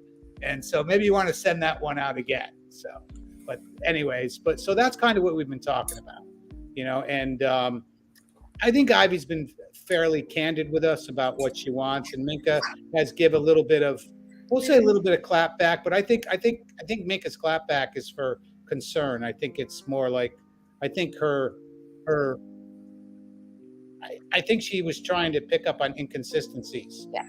But I think what happens is sometimes people are in a state, maybe I might not pick it up or somebody else not pick it up, but there might be a little confusion. And maybe as a woman, Minka can see something that I'm not seeing or Self wasn't seeing or somebody in the chat wasn't seeing. I can say this, even the guys, no offense, but like the men here were all like for a second, and you as a female, I think could tell that I kept trying to tell you certain things about myself to reinforce, like, I'm not trying to attack you, I'm not trying to hurt you, but I am trying to like help you look at something that I don't think anyone would have said it so blatantly. Yeah, so I also wanted to say something before he hopped on. We were saying something about the feet pics, and my phone number's on there too, by the way. Yeah, I saved it on my phone. So I did start OnlyFans for the money, and I do it for the extra money and stuff. And you know, there are hard times that it does come in handy, but over the last few years of me being on and off of it, I do want to move my OnlyFans to not just content creator as in complete like porn, like as you said. I did have an end goal of making it. I did want to get into more modeling and more of stuff like that, and more real life modeling than just porn on OnlyFans, which is my end goal. So if that explains a little better, I don't know. It does, but I actually had one with a girl that is a porn star, and she said the same thing, and I begged the same question, which is she wanted to make it more artsy and more like what did she say, boudoir, like, you know, the silhouettes. But I begged the same question, which is like, why is she doing porn instead of doing OnlyFans? So she was doing porn instead of OnlyFans, right? So she's not making all of that money. It's the same when you're saying that you want to do modeling. I bring it down because I'm a female. So the problem this is why I'm doing this, because when men do it, it's condemning women. I'm not trying to condemn women. I'm trying to wake us up. Like, bitch, you're asleep. Come on, come with me. Like, it's when you say you want to do modeling, but you're a mother and you're doing OnlyFans and you don't want to take it to the next step, you're very stagnant in what you're saying. And even when you're telling me your end goal, do you see yourself from point where you are right now to goal? Do you see that actually happening with the way that things are going? I didn't before, but I did have a little break from everything, and kind of just reevaluated myself, and kind of just sat down, and really that's when I started thinking about actually moving things over.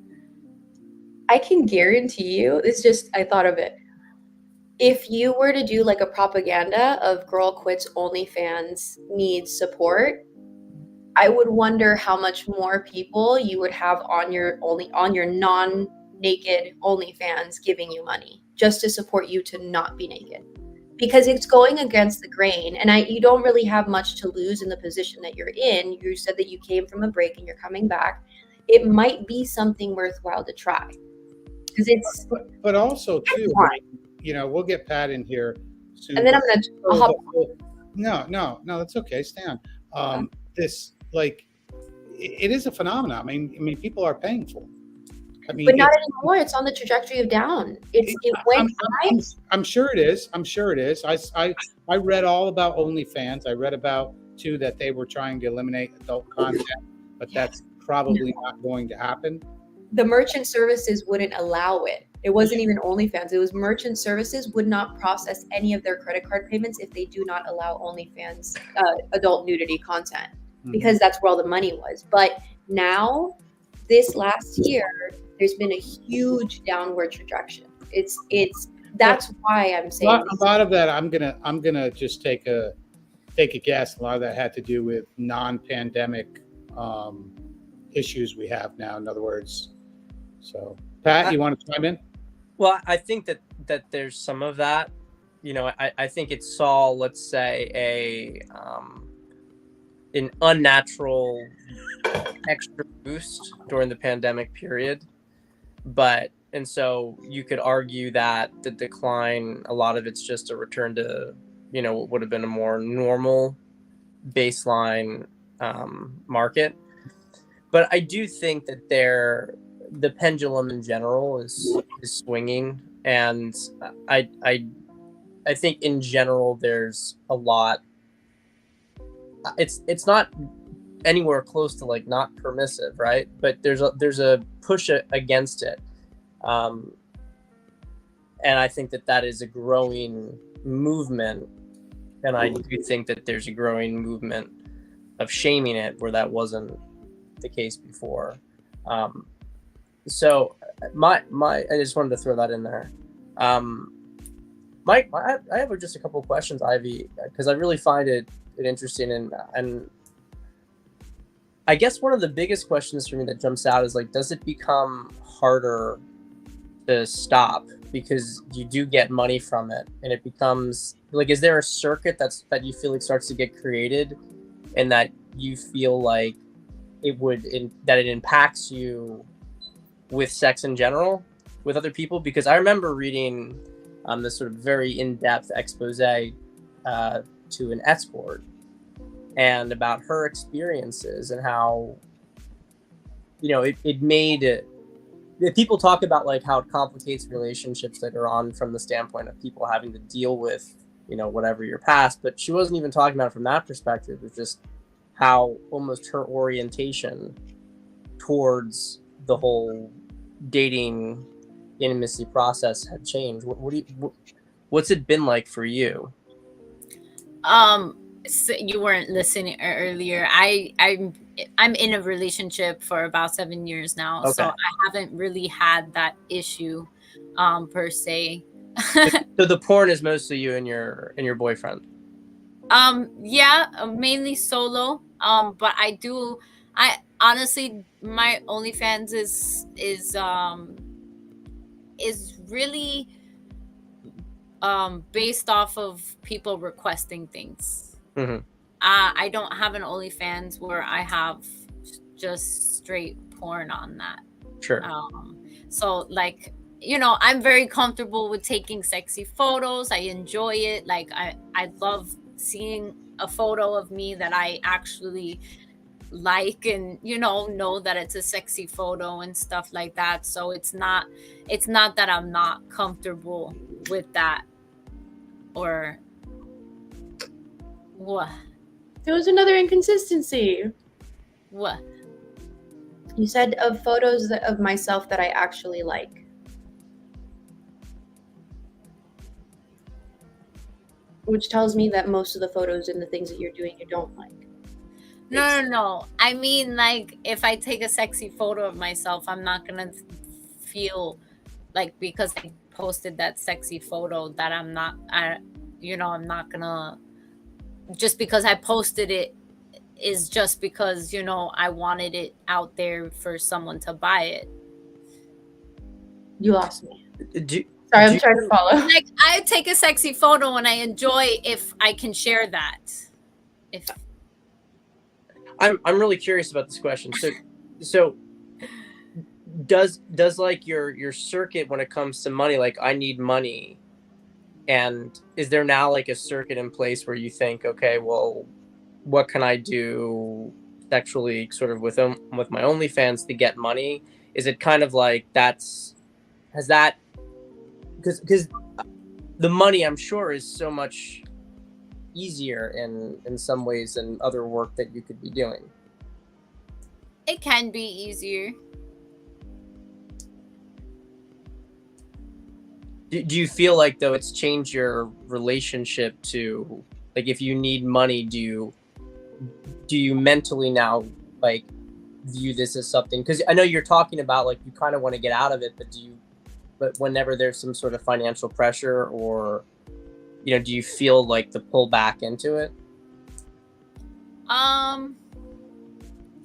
No, I think it's more of if I pull out of it a little, it's more of me just taking a step back to focus on my own life and stuff like that. Mm-hmm. Like, because I was telling Tony, another big thing is that I'm very bad at social media and keeping up with things like that.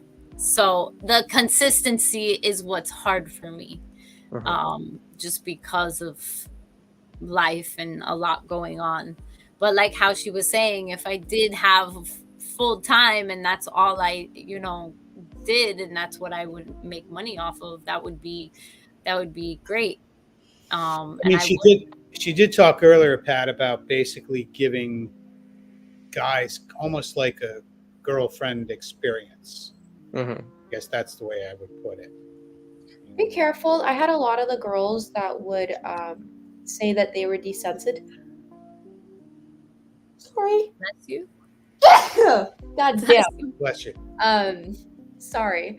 A lot of girls that I know got desensitized because of the constant over sexualization of themselves and their bodies. So like they weren't finding their boyfriends attractive. They weren't wanting to only be with their boyfriends. They wanted to be with other people. And it's just be careful, because I try and tell. I have a guy friend that was talking about wanting to do OnlyFans, and I told him the same thing. It's guys and girls. It's not sexist. Yeah. I told him, I'm like, every man that I know that's gone down this path is incapable of being vulnerable to a certain extent with the woman that they are with. And it takes a certain kind of women now, whereas they like the good girl before, they need like a bad bitch or something, because the good girl doesn't do the freaky things that they're now accustomed to. And it's the same thing with women. I know a lot of girls that, like I said earlier, just be careful of that. Oh, of course. Of course. I mean, touch some grass and stuff. Well, the money part of it was because I did want that extra free time to be myself and do the hobbies that I want to do, with also having responsibilities as an adult and having a family and everything like that. So that was my main motive for the money part of it.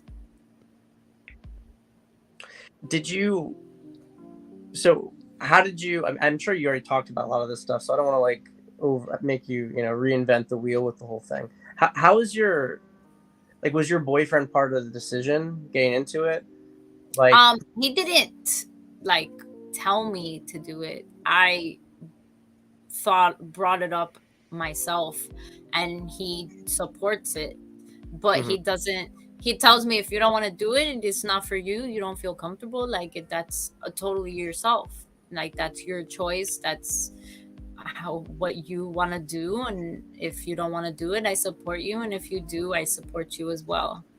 And of course, I go to him for advice. And if I don't feel comfortable, or if, something's not something that I'm used to.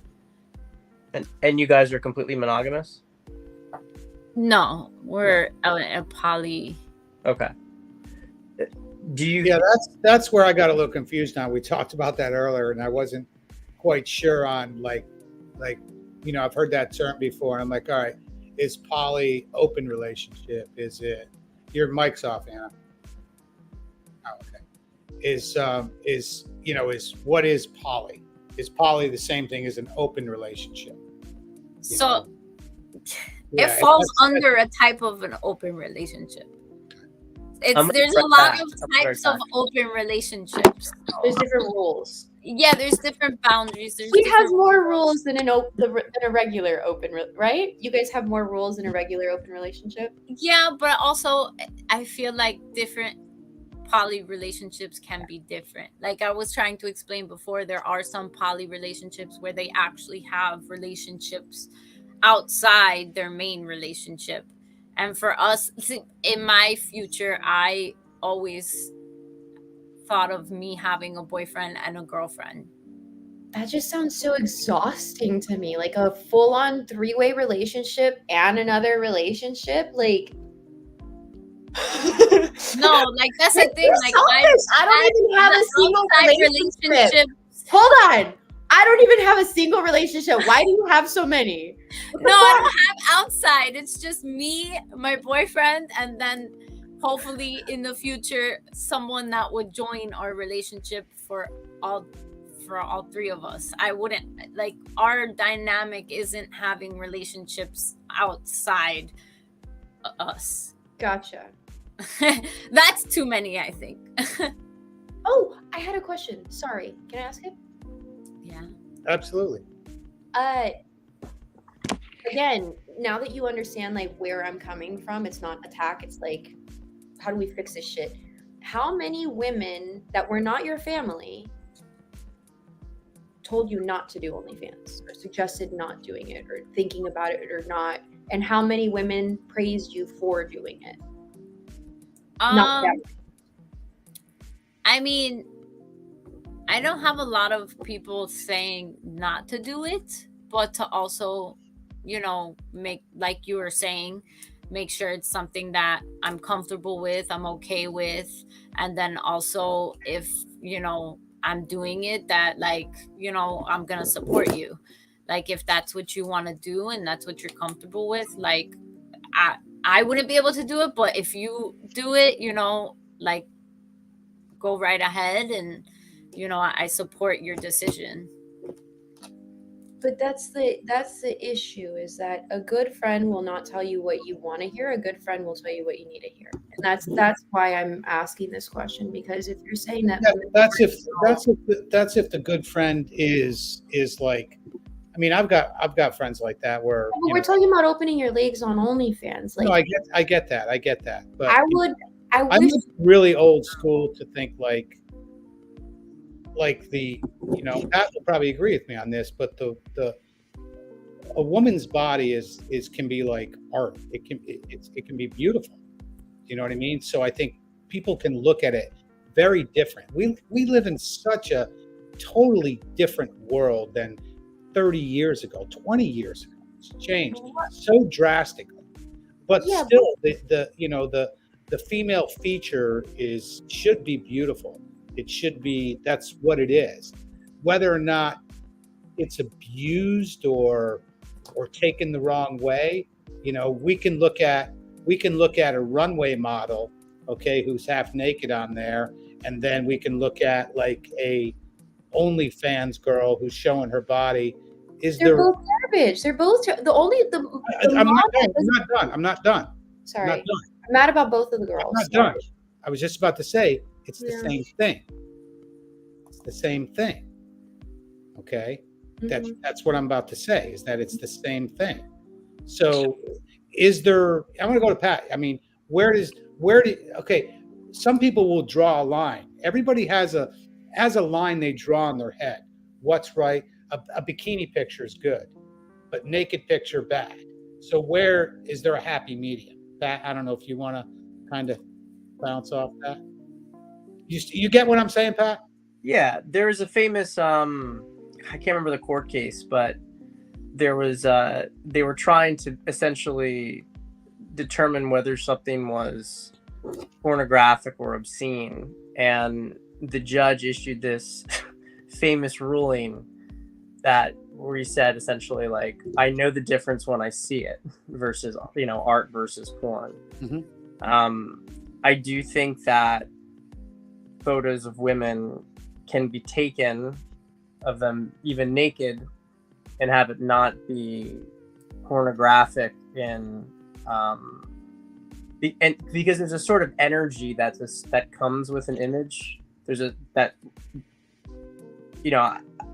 I think that you could do, you know, a tasteful nude modeling, and that may still be restricted, but it has a very different, you know, obviously a very different energy to it than like if you got like a dildo in you or something like that. Mm-hmm. You know, so I don't have a sort of explicit answer, because I don't think it's something. I think just in the same way that, you know, you can ask yourself why when an artist nails a banana to a board and it goes and people say, well, that's art. You're like, is it really? Is that really art? You know, that I think that this, not to digress, but a lot of stuff that we're told, it's like, oh, this is art. It's bullshit. Like we can feel art. Art makes you feel something. It has a different energetic context or quality to it. Anyway, my thoughts with this, I'm really interested in just how it's impacted relationships, especially with your boyfriend. I know you're not exclusive. I don't know how many other people are in your set, but do you feel like it changed your sex life when you started to do this? No, not at all. We have a great sex life. I don't know. I think that some days it's actually enhances it. Mm-hmm. As weird as that sounds. And when you decided to go in this direction, was it one of those things? Was it just like purely, I need to make money, more money, I don't know how, I guess I can do this, or was it something that, like, actually, like, is this just work, or did it actually kind of turn you on to be doing what you're doing? Like, or you feel like you're more of an exhibitionist by nature? At first it was definitely trying to make that extra money. And I had mentioned earlier that I started with a fet life to post pictures that I have that, you know, I enjoy the pictures and I wanted to share them without having, you know, backlash of nude or semi-nude photos of myself. But now it's more I don't know, I think the My Free Cams is a little more fun, like you said, like an Exhibitionist. Exhibitionist. Yeah. So yeah, it can be fun, and it entertaining, and like I said, that our sex life can be like those days that I am camming can you know, make me and my boyfriend more attracted to not attracted to Turned each other, on, yeah. but yeah, turned on to be more sexually active. Not that we're not at all. Mm-hmm. And does it ever feel like, is it just kind of fun or whatever most of the time, or does it ever feel degrading? Are there certain things that you've done that you feel like degraded you in some way? There are some days that I can feel that way, which is, it is hard and definitely makes it a little harder to do at times, especially with life going on and stuff. You know, we all have our emotions and our bad days and our good days, and on my good days I feel great about it, and you know, it's fun, it's something different, and I'm making money while I'm doing it. Mm-hmm. Interesting. Yeah, I mean, I think what we're seeing here is, I mean, I'm you know, from start to where we are now, I think that I think what we're seeing here, it's a tough decision for any woman to make, and once you make that decision, you have to live with it. It's just that plain and simple. You have to, you know, I had said that earlier in the show, that all choices have consequences, whether they're good or bad. You know, I don't want this to be like a weird question, but I'm going somewhere with it, and this is just kind of interesting for me in general because of the kind of work that I do. Before you got into this, even before maybe you had thought you would get into it, would you say that you were naturally, like, from the very beginning, very sexual? Oh yeah, definitely. Yeah. That's another thing, like I'm just getting comfortable with it because of the fact that I've always been very sexual, but it's always been very hidden and to myself. And I feel like as a kid, I kind of looked at sex in a negative light. And as I grew up, I started, you know, breaking that shell and opening up to more of who I really am in that way. So it does take a toll because of that, because I'm, you know, still going back and forth, not back and forth, but still in that shelled and like in that mentality. Well, when you say it was it was brought up in a negative light, does that mean that you didn't have sex when you were younger for a long time because you felt like it was wrong, or I was very uncomfortable with, like, I was comfortable, like thinking about sex, watching porn, all that stuff. But it was very like, to me, I feel like I don't know why or what in my life that made me feel that sex or sexuality and stuff like that was very like a bad thing. It wasn't in your upbringing. Yeah, like we didn't really talk about sex in my family. It wasn't really something, you know, that was open. And I felt like me being as sexual as I am, that it was a bad thing. And I guess growing up and learning more and being, sorry, that thing just popped up and distracted me. Uncle Guns is just great, man. A great moderator. I was just kind of watching the chat. I don't know. But it sounds like Guns is sending them to the gulag tonight. Good for you, Guns. Go for it. But yeah, so I feel like when I was younger, I thought of sex as a bad thing. And as I grew older, I learned that sex isn't negative and shouldn't be negative or thought in a negative light. Like for a long time, I didn't know if I was gay or straight, or didn't know what I was.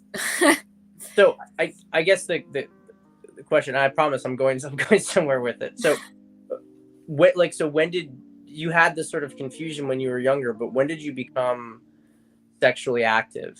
Like, when did you lose your virginity? Like, were you grappling with like maybe these feelings of shame, but you were still doing it because you had the impulse when you were younger? And then so when I was really young, I was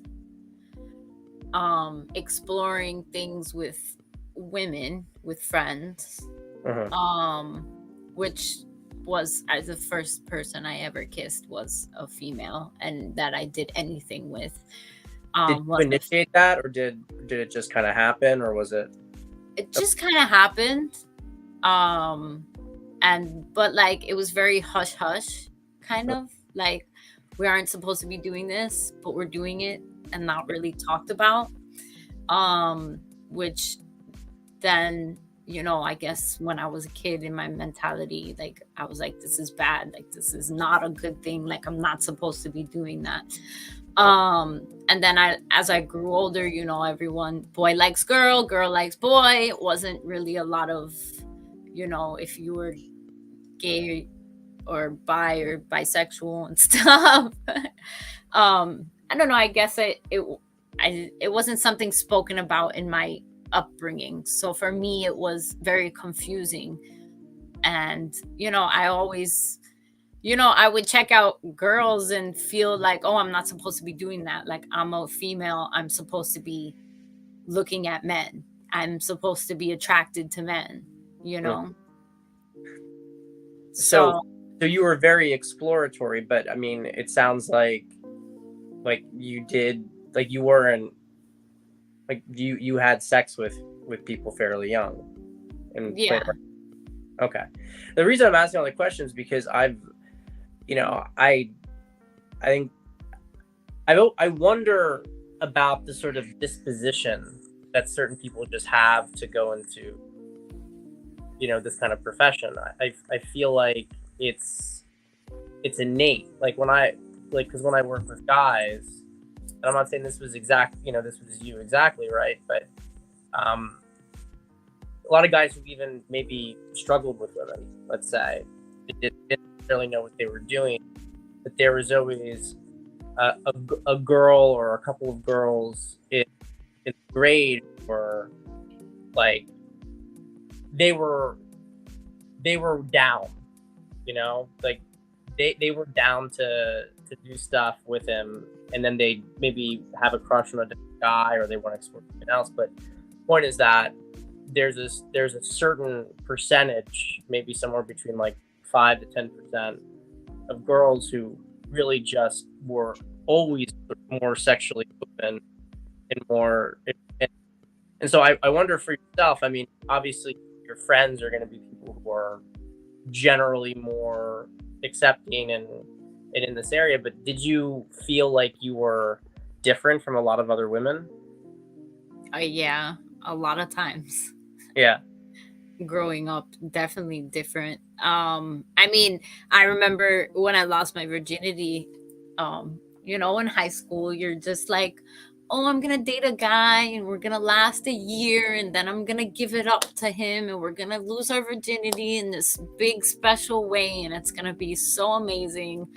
And I was kind of like, yeah, let's wait. And then like being in a relationship with someone, I was kind of just like, why am I waiting? Like, I want to know what sex is. Like, it was something that I wanted to explore. It wasn't like, oh, I'm going to wait for this big whole, like, beautiful, cute, romantic, let me lose my virginity type of thing. It was more like, I just want to know what it feels like. I just want it to happen. I didn't wait that year. And then it's just awkward and you really don't know what you're doing anyways. Yeah, it's just like, wow, standard. All that big shabam. Yeah, I think it's pretty standard for most people. First time they have sex, it's kind of awkward. And but you know how they have, a lot in high school, it's like, you're the female, so you're supposed to wait and have the man respect you. And, they don't just want you for the fuck and all that stuff. And like, that's what's really like grained into us. And like, I understand, like, of course you're losing your virginity, that's something big, you're a kid, you're young. But for me, I just needed to know. Yeah. That's kind of what I've always sort of like hypothesized with it. But there's some girls, some women just like, they just want to have sex. Like, it's like they don't necessarily want to conform to the social norms around it, and they just want to explore it. And with that obviously comes some degree of like the shaming and ostracization. It's interesting, but I guess you would say from that you don't think most women are like, do you feel like you are one of those girls who can do it, and you feel like for most women it would not be something that would be a good experience for them? Sorry, you broke up at the end. That it wouldn't be a... Do you feel like doing like OnlyFans porn, do you feel like for most women that you encountered, whether even if just in high school, that doing OnlyFans would be really like that it would be bad for them? Like for you, maybe you feel like more of a fit, but you feel like for them it would be very different experience? Yeah, I definitely think. I mean, I have friends that tell me like, "Girl, I couldn't do that. Like, I wouldn't be able to do that." And I am comfortable to an extent. That's why I was saying like my OnlyFans, I do base it mainly on sexier photos and sexier things, and if someone wants a special request, I send things upon how I feel, and if I don't feel comfortable, then I'm not gonna do it.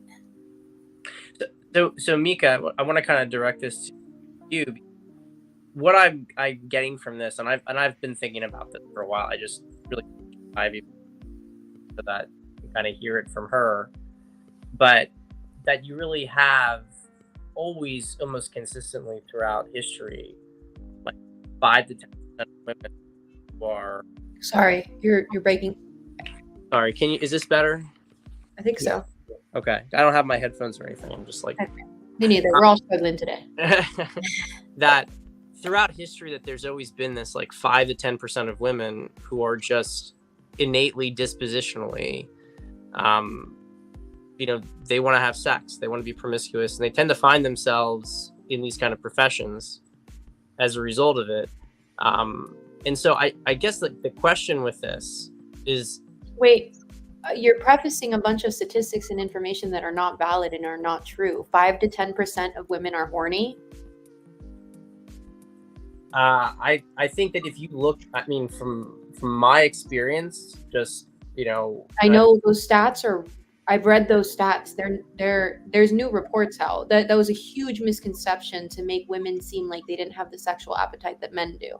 It's just different. We have more emotion into it, and we don't just jump the gun usually. But this is not. That's not exactly what I'm saying. What I'm saying is that there is always a girl or a girl or two in a class of, let's say, 100. Let's make the number even lower, but maybe we can say less than 5%. But that there's always like a girl or some girls who just they don't want to wait. They're very sexually open, and they've found themselves in prostitution or in pornography or in all sorts of. But I guess my question here is, sometimes it's like very bad circumstance, and you could say there's some self-esteem stuff. You could say there's reasons that sort of directed them down there. But I would also say, just the only thing I would say in their defense is that I also have seen that there's some sort of like innate curiosity and, let's say, less inhibitions that these girls have, and you could make an argument that maybe it's bad judgment, but there's almost like a sort of like authenticity to it for them. And you want the break? I'm sorry. I'm having a harder time to follow. I'm trying to understand what the question is. I guess what I'm trying to say is that you can be blunt with me. Can you ever, like, is it worth trying to convince certain girls not to do it because they're automatically on a predestined path, and that even biologically, that's it. That's the issue that I have with those fucking reports, because it's not you guys, it's the reports. It's what the information that you guys have been given makes it seem that way. I'm going to tell you the actual statistics. Hold on, but I just want to make sure that you think that under natural circumstances, no women would choose to take a life of prostitution. If a woman had safety and security, no. Because out of all the women that I've worked with and men, none of them said, like friends, not on camera, not a single person has ever told me, oh, I did it and I'm so happy. It's always, they call me at 3:00 in the morning crying, I'm sad. These aren't women that have been molested as children or things that have happened to them. And they're not women that were like, as you said, like horny or promiscuous or like wanting to have sex. Those, I'm going to tell you nothing to do with, by the way, just to be clear, I'm not talking about women wanting to have sex. I'm talking about a lack of inhibition. Which is a lack of inhibition. Well, I mean that they don't want to wait. They don't want to wait for him to commit to her, or they're not waiting for the social affirmation. What you're stating is promiscuity directly correlates into becoming a prostitute or an OnlyFans or escorting, and that's what I'm having an issue with, because that's a huge misconception that's being thrown around. Actually, the most of the SA workers come from the need of safety or security, and a lot of them, yes, they come from that kind of demographic, but the correlation doesn't mean that that's the reason why, or that women that have that happen, that's what they get into. Because if that was the case, you wouldn't have the nymphos that are attorneys that are sleeping with the entire bar association, and we see them all the time. And that's the other thing too, girl. Ivy, you've seen the new trend of like the clean girl look, right? The like old money trend. No, girls are this is for all the guys to know too. Some of the hoest that are damn near prostitutes and getting everything for free, that look like their hair's pulled back with a little pearl earrings and a little pearl net. Oh my god, they're like and so that my issue is like the direct correlation that I've seen studies and my own personal experience has to do with women's safety and security, whether that's financial or emotional, problems at home. There's a lot of different factors, but I don't think that this idea that women are not promiscuous like men are, that's a long time gone already. We know that women do have the libido to keep going. We just have more societal standards that keep us more pure. And that worked for a while, but what we're seeing is a huge overcorrection. We're seeing women think that they're taking control of their sexuality by opening their legs on this thing and selling it. That's not actual empowerment. Empowerment is when you hear a woman like I'm talking, and I can talk to 20 people and I can still hold my own because I know what I'm doing. I'm comfortable with what I'm doing. I'm confident every day. There's certain things that let's say hypothetically I wanted to sleep with 10 dudes, right?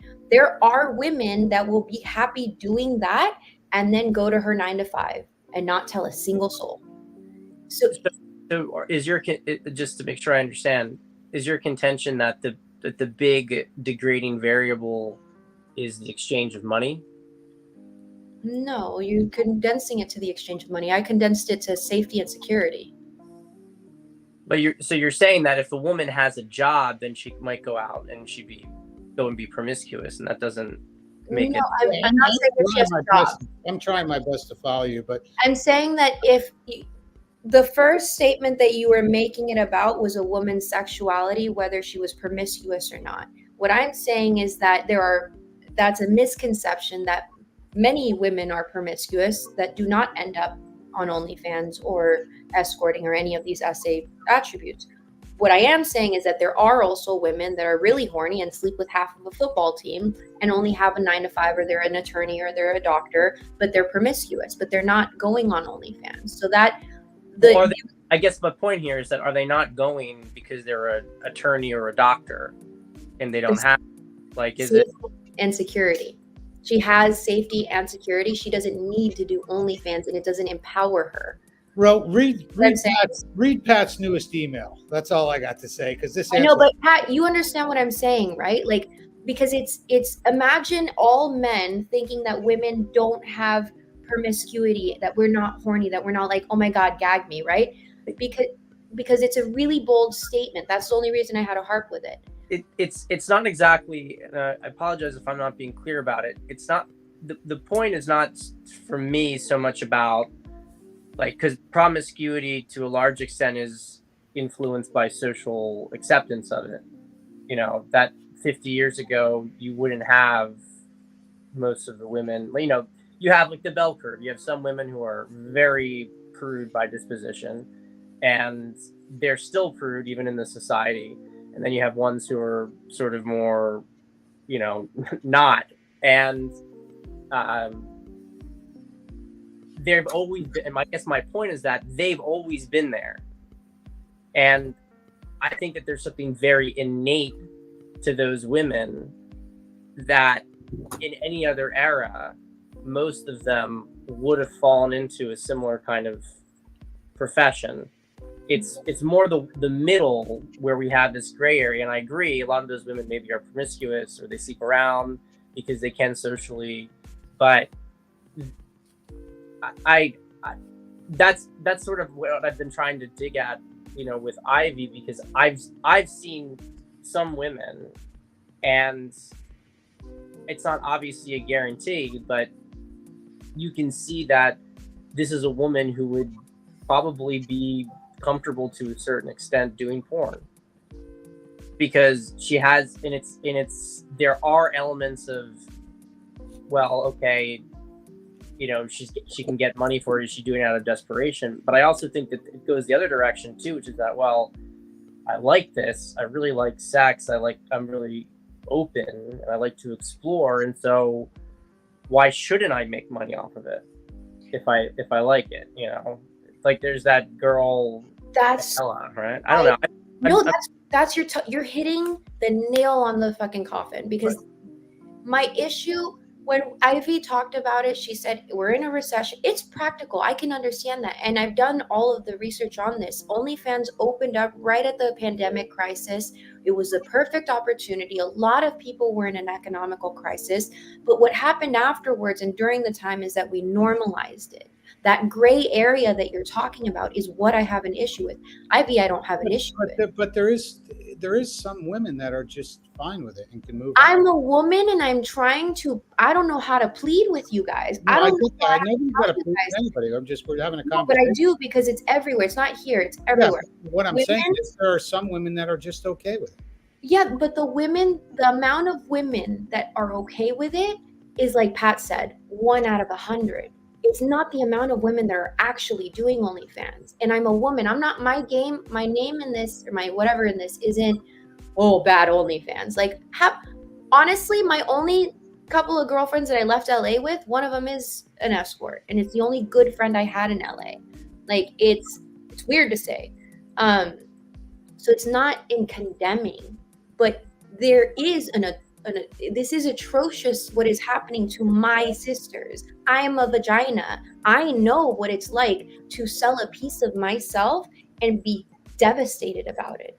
And what I'm watching is my sisters doing that over and over, and no one is begging the question. And everyone is like, oh yes, honey. Yeah, but you got to get to the point too, is I get, there was a comment in here. It's like, nobody's coming to save you, man. That's just the bottom line.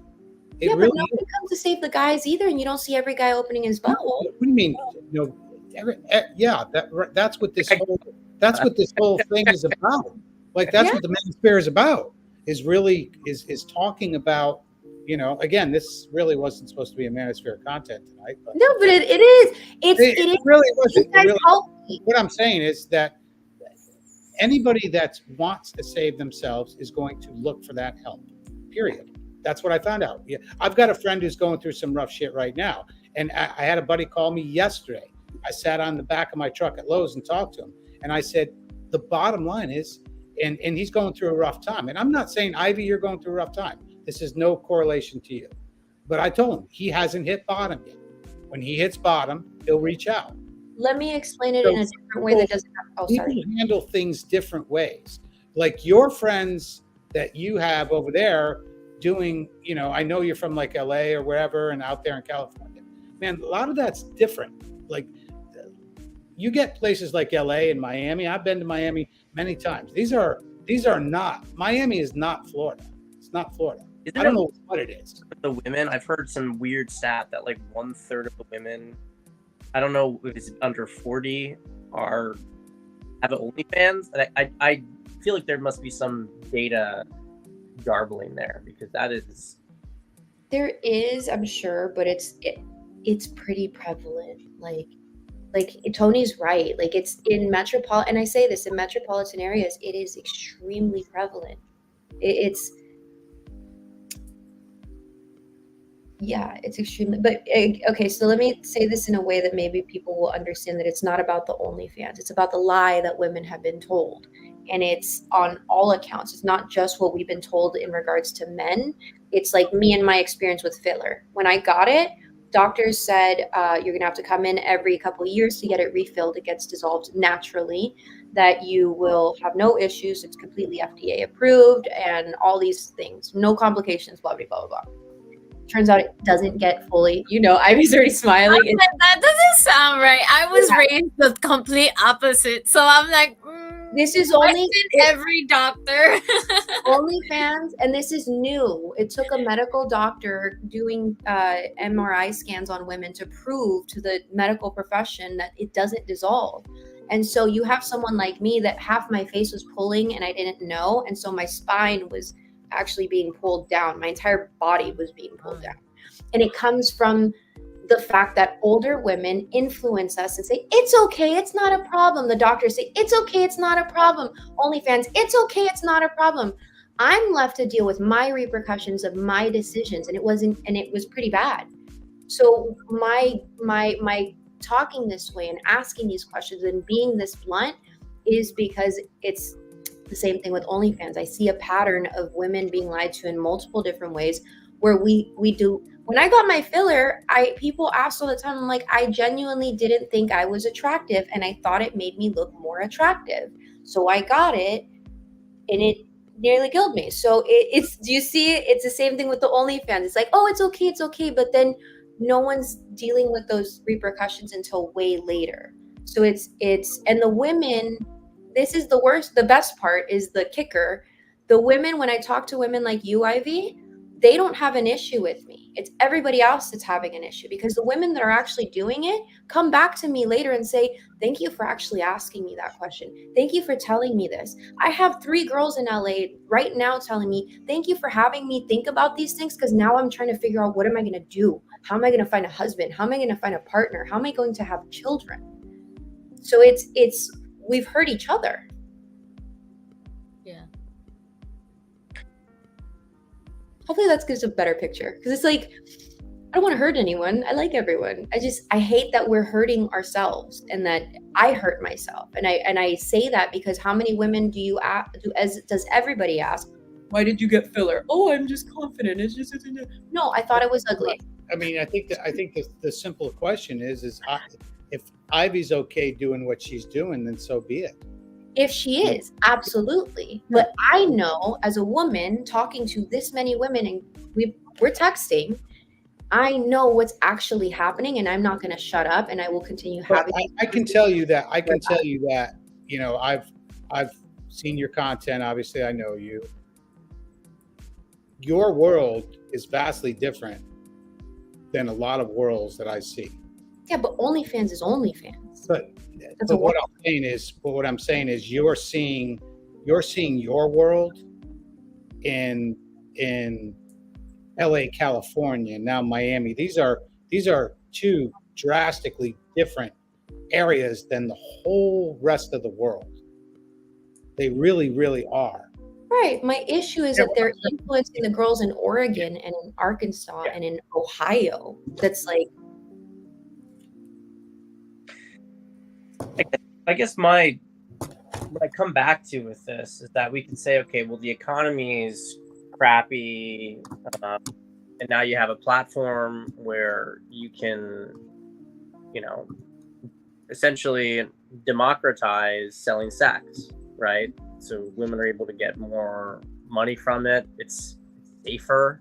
Don't have to deal with all the hazards of the street, etc. Pimps and all that crap. So yes. The really big question here, though, for me is because you were saying earlier, Mika, well, you know, this one girl, she might be a doctor, but you know, she'll sleep with a different guy every week. She's promiscuous and everything. I guess so she wouldn't. Let's say that the premise here is that she wouldn't. And I think that that's probably right under most circumstances, except for the handful that might get a thrill out of, you know, the power. Yes. But I guess then we get to the point, which is like, well, what is really the malaise here? Is it like, what are we stigmatizing? I guess is if we are stigmatizing something at all, what are we stigmatizing? Are we stigmatizing the promiscuity that was out beforehand, or are we stigmatizing women deciding, well, hey, if I'm going to be doing this, I might as well be getting paid for it? Neither. It's neither one of those. Those aren't, to me, those aren't the issues. The issue is on a societal standard that we have normalized it, so that when Ivy and I have grandchildren, if this continues, those grandchildren at like 14 years old will start considering OnlyFans as an actual career path, regardless of how great of a household they had, regardless of having 2 parents, regardless of all these things that would normally lead a woman to make that decision. It's not in what's already happening. It's what are we doing moving forward? Because the problem with the situation is I study market trends, which means this upward trajectory of OnlyFans is going to hit rock bottom, just like with any trend. And the problem with that is that the women that were promised it's okay, live for today, make the money, they're also going to have a lot of these repercussions that that not a lot of people were asking about. That's my issue. Why weren't more of us asking these questions? Why as a society did we become so numb that we're like, oh yeah, it's just OnlyFans. Does that make sense? No, I agree with all of that, I guess. But when we're talking about this sort of trend in society, like, to a certain extent, like, I almost feel like it's a natural conclusion of stuff that came before. Because, I mean, look, if a woman's an economic necessity, she's gonna turn to the old. This is a great comment. I had to congratulate all men. Oh, that is a really good one. I had to put that up there, man. When I see those, that's just funny. You know, every woman in a bad economic situation, not every woman, but many, if not most women in a bad enough economic situation will turn to some form of prostitution to survive, or to help her have her children survive. And there's tons of stories of this, and it's tragic, and it's not done from any sort of desire for it. It's done out of necessity. Right, but just as an, I mean, so what's your question? What I'm trying to say is that, like, for women to get to the point where they're thinking, hey, I can make some money doing this, I don't think that women who make that decision overwhelmingly were not women who were already used to being promiscuous. Like, if we're looking at OnlyFans as like a career path, I think that there's a certain subset of women who are more exhibitionist and way more sexually open, and they might want to actually pursue it as a career path.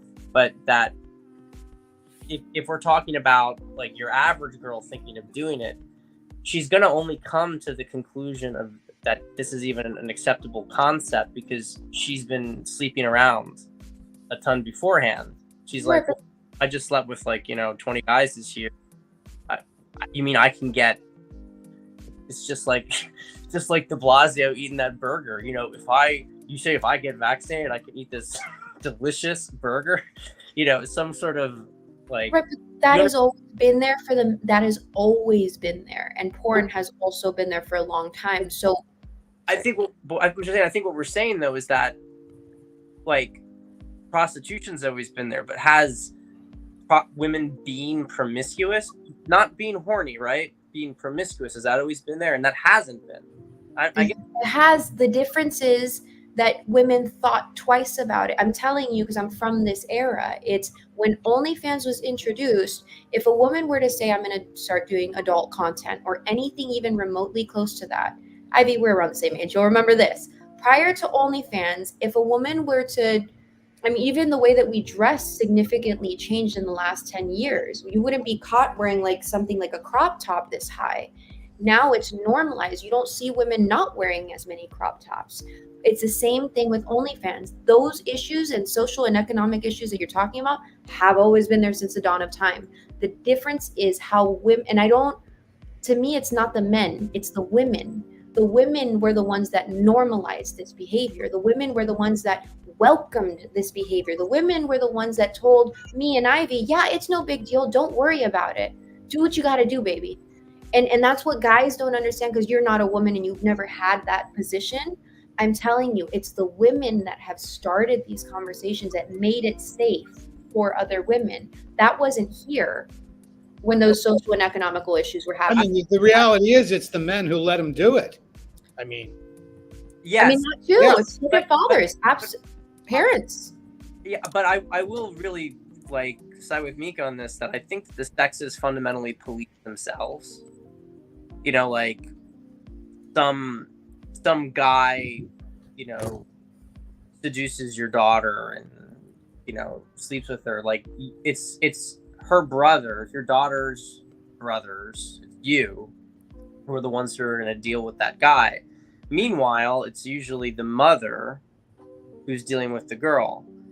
And I do think that, the boomer generation was very much like, they didn't preach for the most part. Let's just say they didn't really tell women to guard their sexuality very much. That's where it started. That's my issue. And then you start to have maybe some degree of like women who are dissatisfied themselves, who might tell younger generation to do things that will also, you know, lead to some level of dissatisfaction. But I guess the point, just to really make sure I'm being clear here, is I see this OnlyFans phenomenon as an absolute inevitability of the commoditization of sex that began with promiscuity. I don't think that you can separate the two. And I actually think that it's in some ways, as maybe bad as it is societally, it's kind of a good thing because it is a sort of like reflection point. Okay, like we're at this point, like every girl's gonna have an OnlyFans. We're like, wait a minute, stop. We have to really take a step back. Women have to think about the consequences of it. You're going to. Good for them or not, if it fits in with their lifestyle and what they really want and their long-term plans, rather than it being. And I mean, you know, I'm also curious what you think about that, Ivy, about this sort of like really making sure that women enter into this with like a very conscious, aware state. I do want to just say one thing really quick, and then I'm going to hop off. I did the research and stuff, and the same people that are promoting women's sexuality and all of this stuff are the same women that are the same people that made the feminist movement to begin with, that got us to the position that we're in, which is why I'm having such a hard time understanding why there's not more people pushing back on women doing OnlyFans, because the only reason that there's so many women doing it is because of the normalization. So if we did have it's because men, yep, it's lucrative. I mean, well, that too, but what I'm saying is that somebody's paying for it. I said this way in the beginning of the show. Somebody is paying for it. It's men that are paying to see women. Period. Yeah, it's also messing with men's mentality too. The reports are showing. Yeah, but you know, it depends what reports you look at. I mean, you know, really. I mean, all it's disassociation because they're using women. I get that, but all, you know, all studies, all reporting, and I don't care if it's for farm. I mean, it's just logic. But what I'm saying is all studies and all things are basically kind of biased, and there's I was listening to Rogan here and how they actually do like studies for drugs when they give somebody something. Now, if somebody reacts to it, they kick them out of the study. So a lot of things maybe that's just the fact. Yeah, it is. Yeah, I agree, but that's why you have to look at the report. So what I'm just saying is, Mickey, you got to be very careful. It doesn't matter if it comes from the American Psychological Association. Who, no. A lot of times they're feeding. But let's retract. Let's go ahead and retract. I know, but we're just feeding what people, what's going to fill their narrative, period, and that's it. Right, but what I'm saying is, I actually do this, and I do have to look up where the reports come from, because the Mormons like to pay for a lot of the reports. Actually, they literally fund a crap ton of them, especially when it comes to women's promiscuity.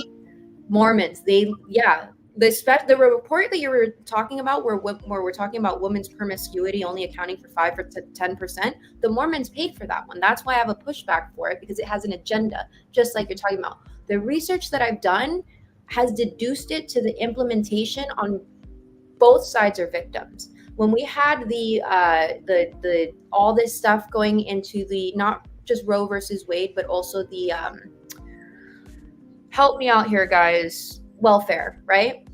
We always ask, the men's side always says, well, the woman said, I don't need a man, I don't want a man. And the women always said, but the men left us. The men didn't stay. The men didn't do all these things, right? I go into it from not just the reports and where they come from. I also go into it in a practical way, also using psychology.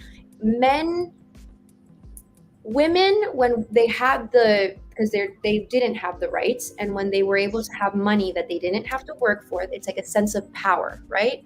But then for the men, which is never talked about and never accounted for, when women, we have children, we carry a child for 8 months. You're a mom, right, Ivy? Mm-hmm. Carried a term 9 months, technically 10 months. Technically, yeah. I was gonna say technically 10 months. I was more so. But it's that bond and that nurturing that you provide for your baby is not comparable to what most men are most men are going to be good fathers. They're going to be present. They're going to provide. They're going to support and be there and be all of the things.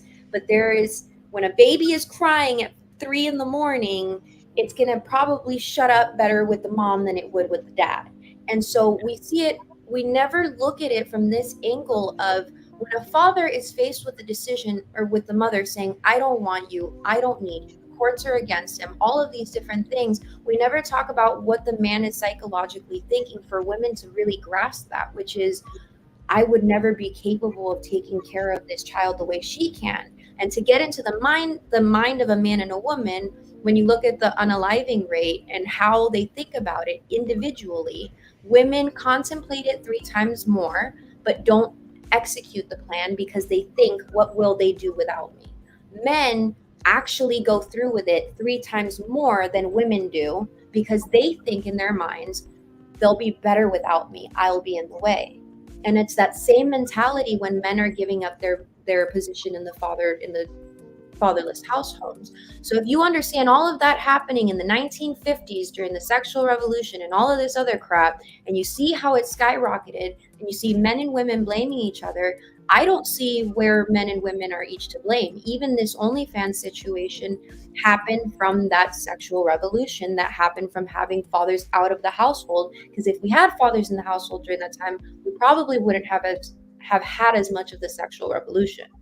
So it's, to me, like, I don't think anyone's at fault. And I don't think that, more to be revealed. I gotta go though.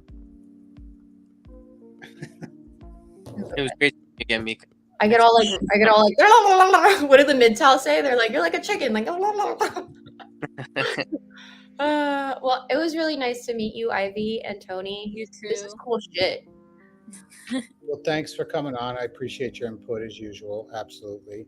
I think these discussions are necessary. I really do. You know, It's cool that you're providing.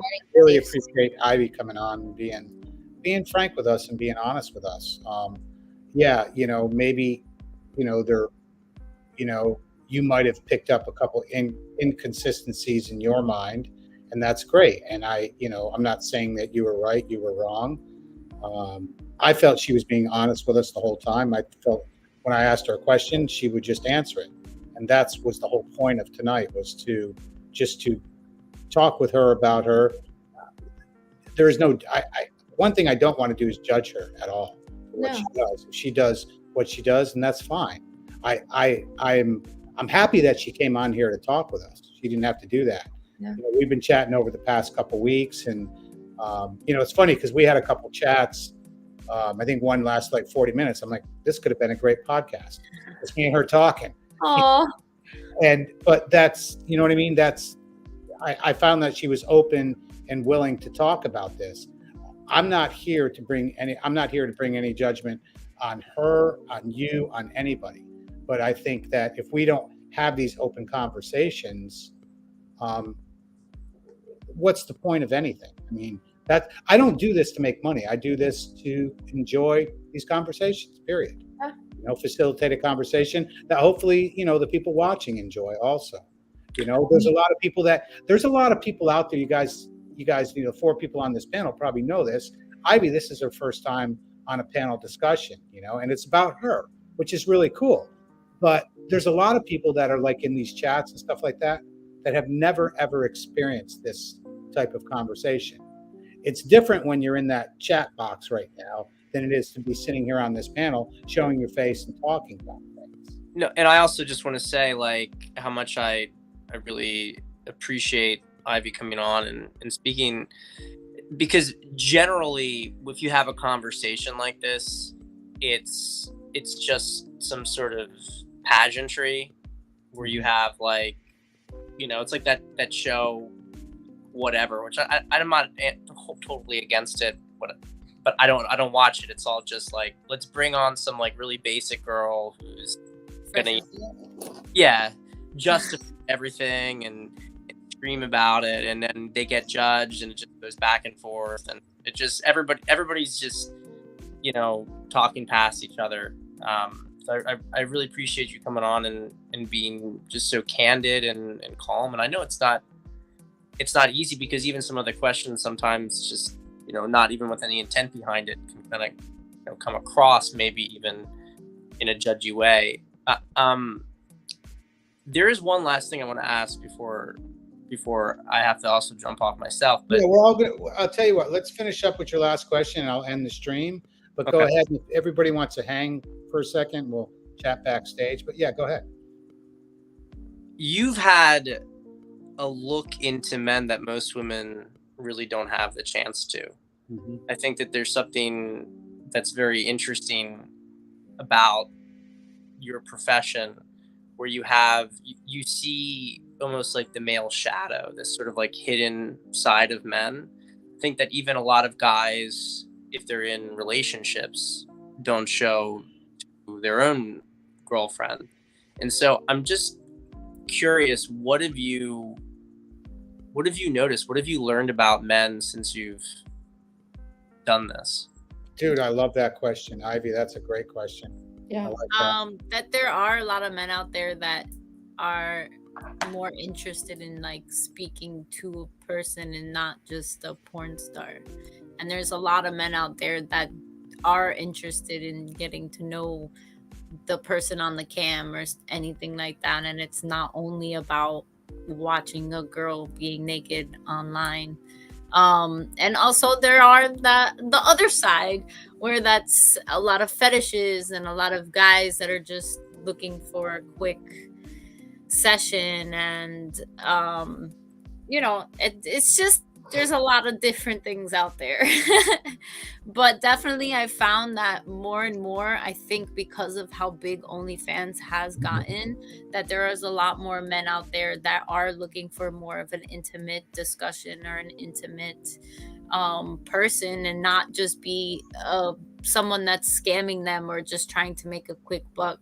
And that's where I was kind of going with, like, I enjoy it, but I also don't want to be that person. I do want to be more of a personable, I guess you can say, porn star on OnlyFans or even on the my free cams and stuff like that, because there are people that I sit down and have conversations with, and they'll tip me just to have a conversation, just to learn a little bit about, just to pick my brain or for me to pick their brain and stuff like that. So yeah, there are guys out there that aren't just looking for a naked person on the internet. Mm-hmm. Yeah, I mean, it's a, you know, there are a lot of guys. I mean, we, you know, in this manosphere space, we'll call it again. This wasn't supposed to be manosphere content, My but bad, sorry. but in this space, I mean, realistically, you know, I've said this a million times, the entry fee to this space is usually trauma, but there also another entry fee to this space is guys are lonely. Guys are lonely, period. It's just the way it is, you know.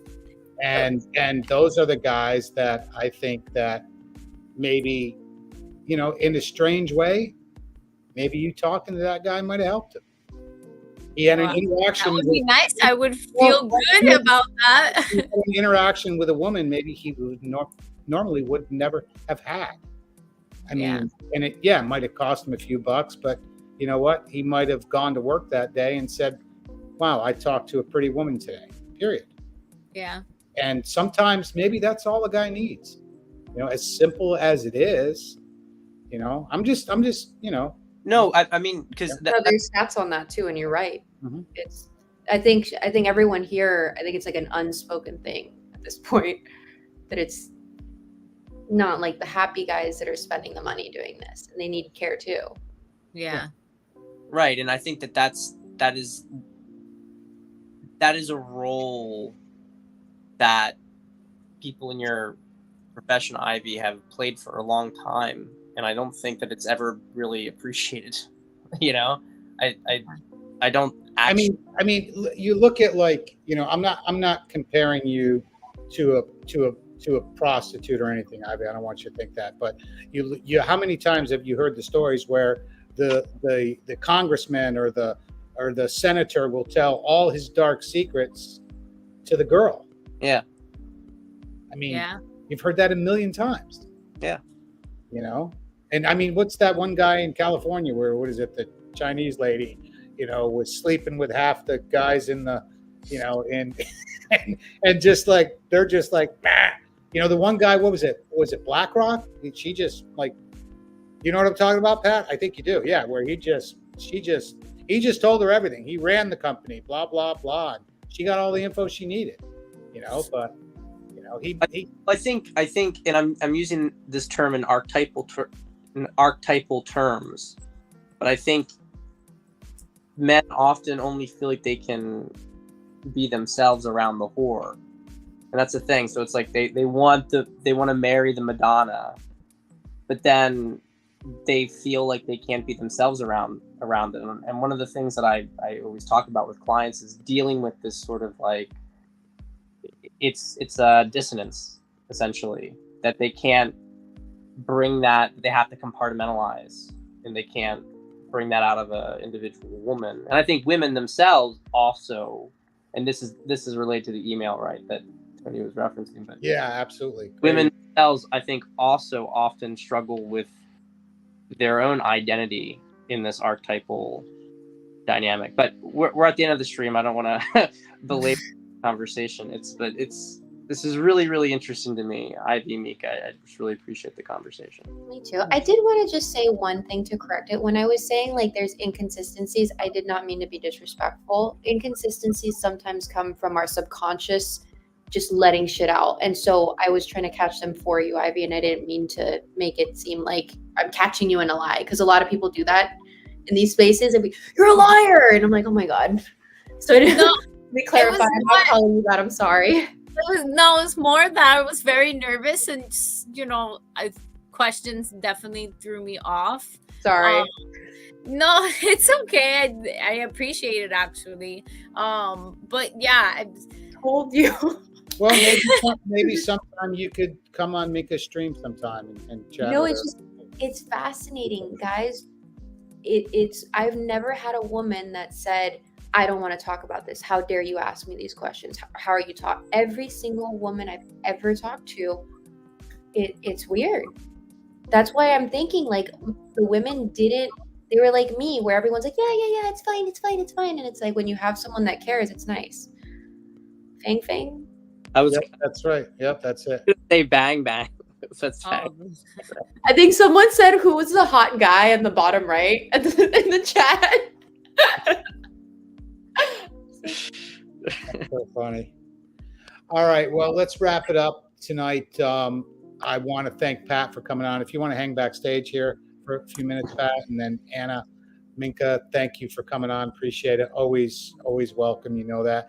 And then I want to thank our guest of honor, Ivy, for really just kind of chatting with us. Did you freeze up, Ivy? No, sorry. Okay.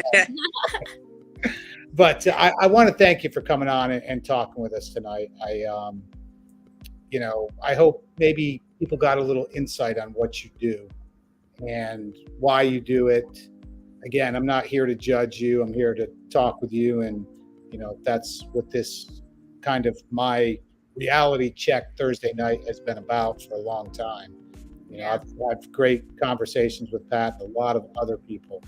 But, for you to come on here, I'm going to give props to you. You didn't have to do it. I asked you once or twice and we chatted.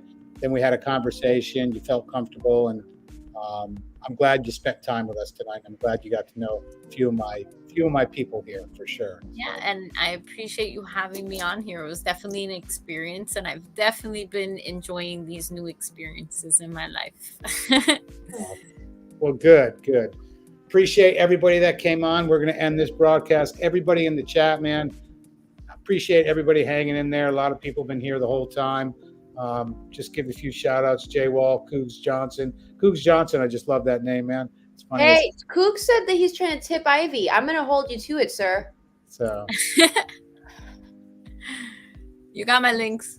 Well, you got our links in there. They're in the description. So I'll find you. But I appreciate everybody, man, and we'll come back here shortly with either a Saturday night get it off your chest or another Thursday night reality check.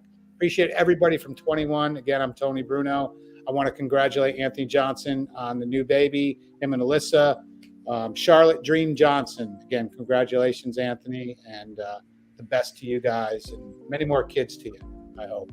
So, all right, guys, take care, everybody. Thank you for coming on, and everybody in the chat, take care. Appreciate all of you.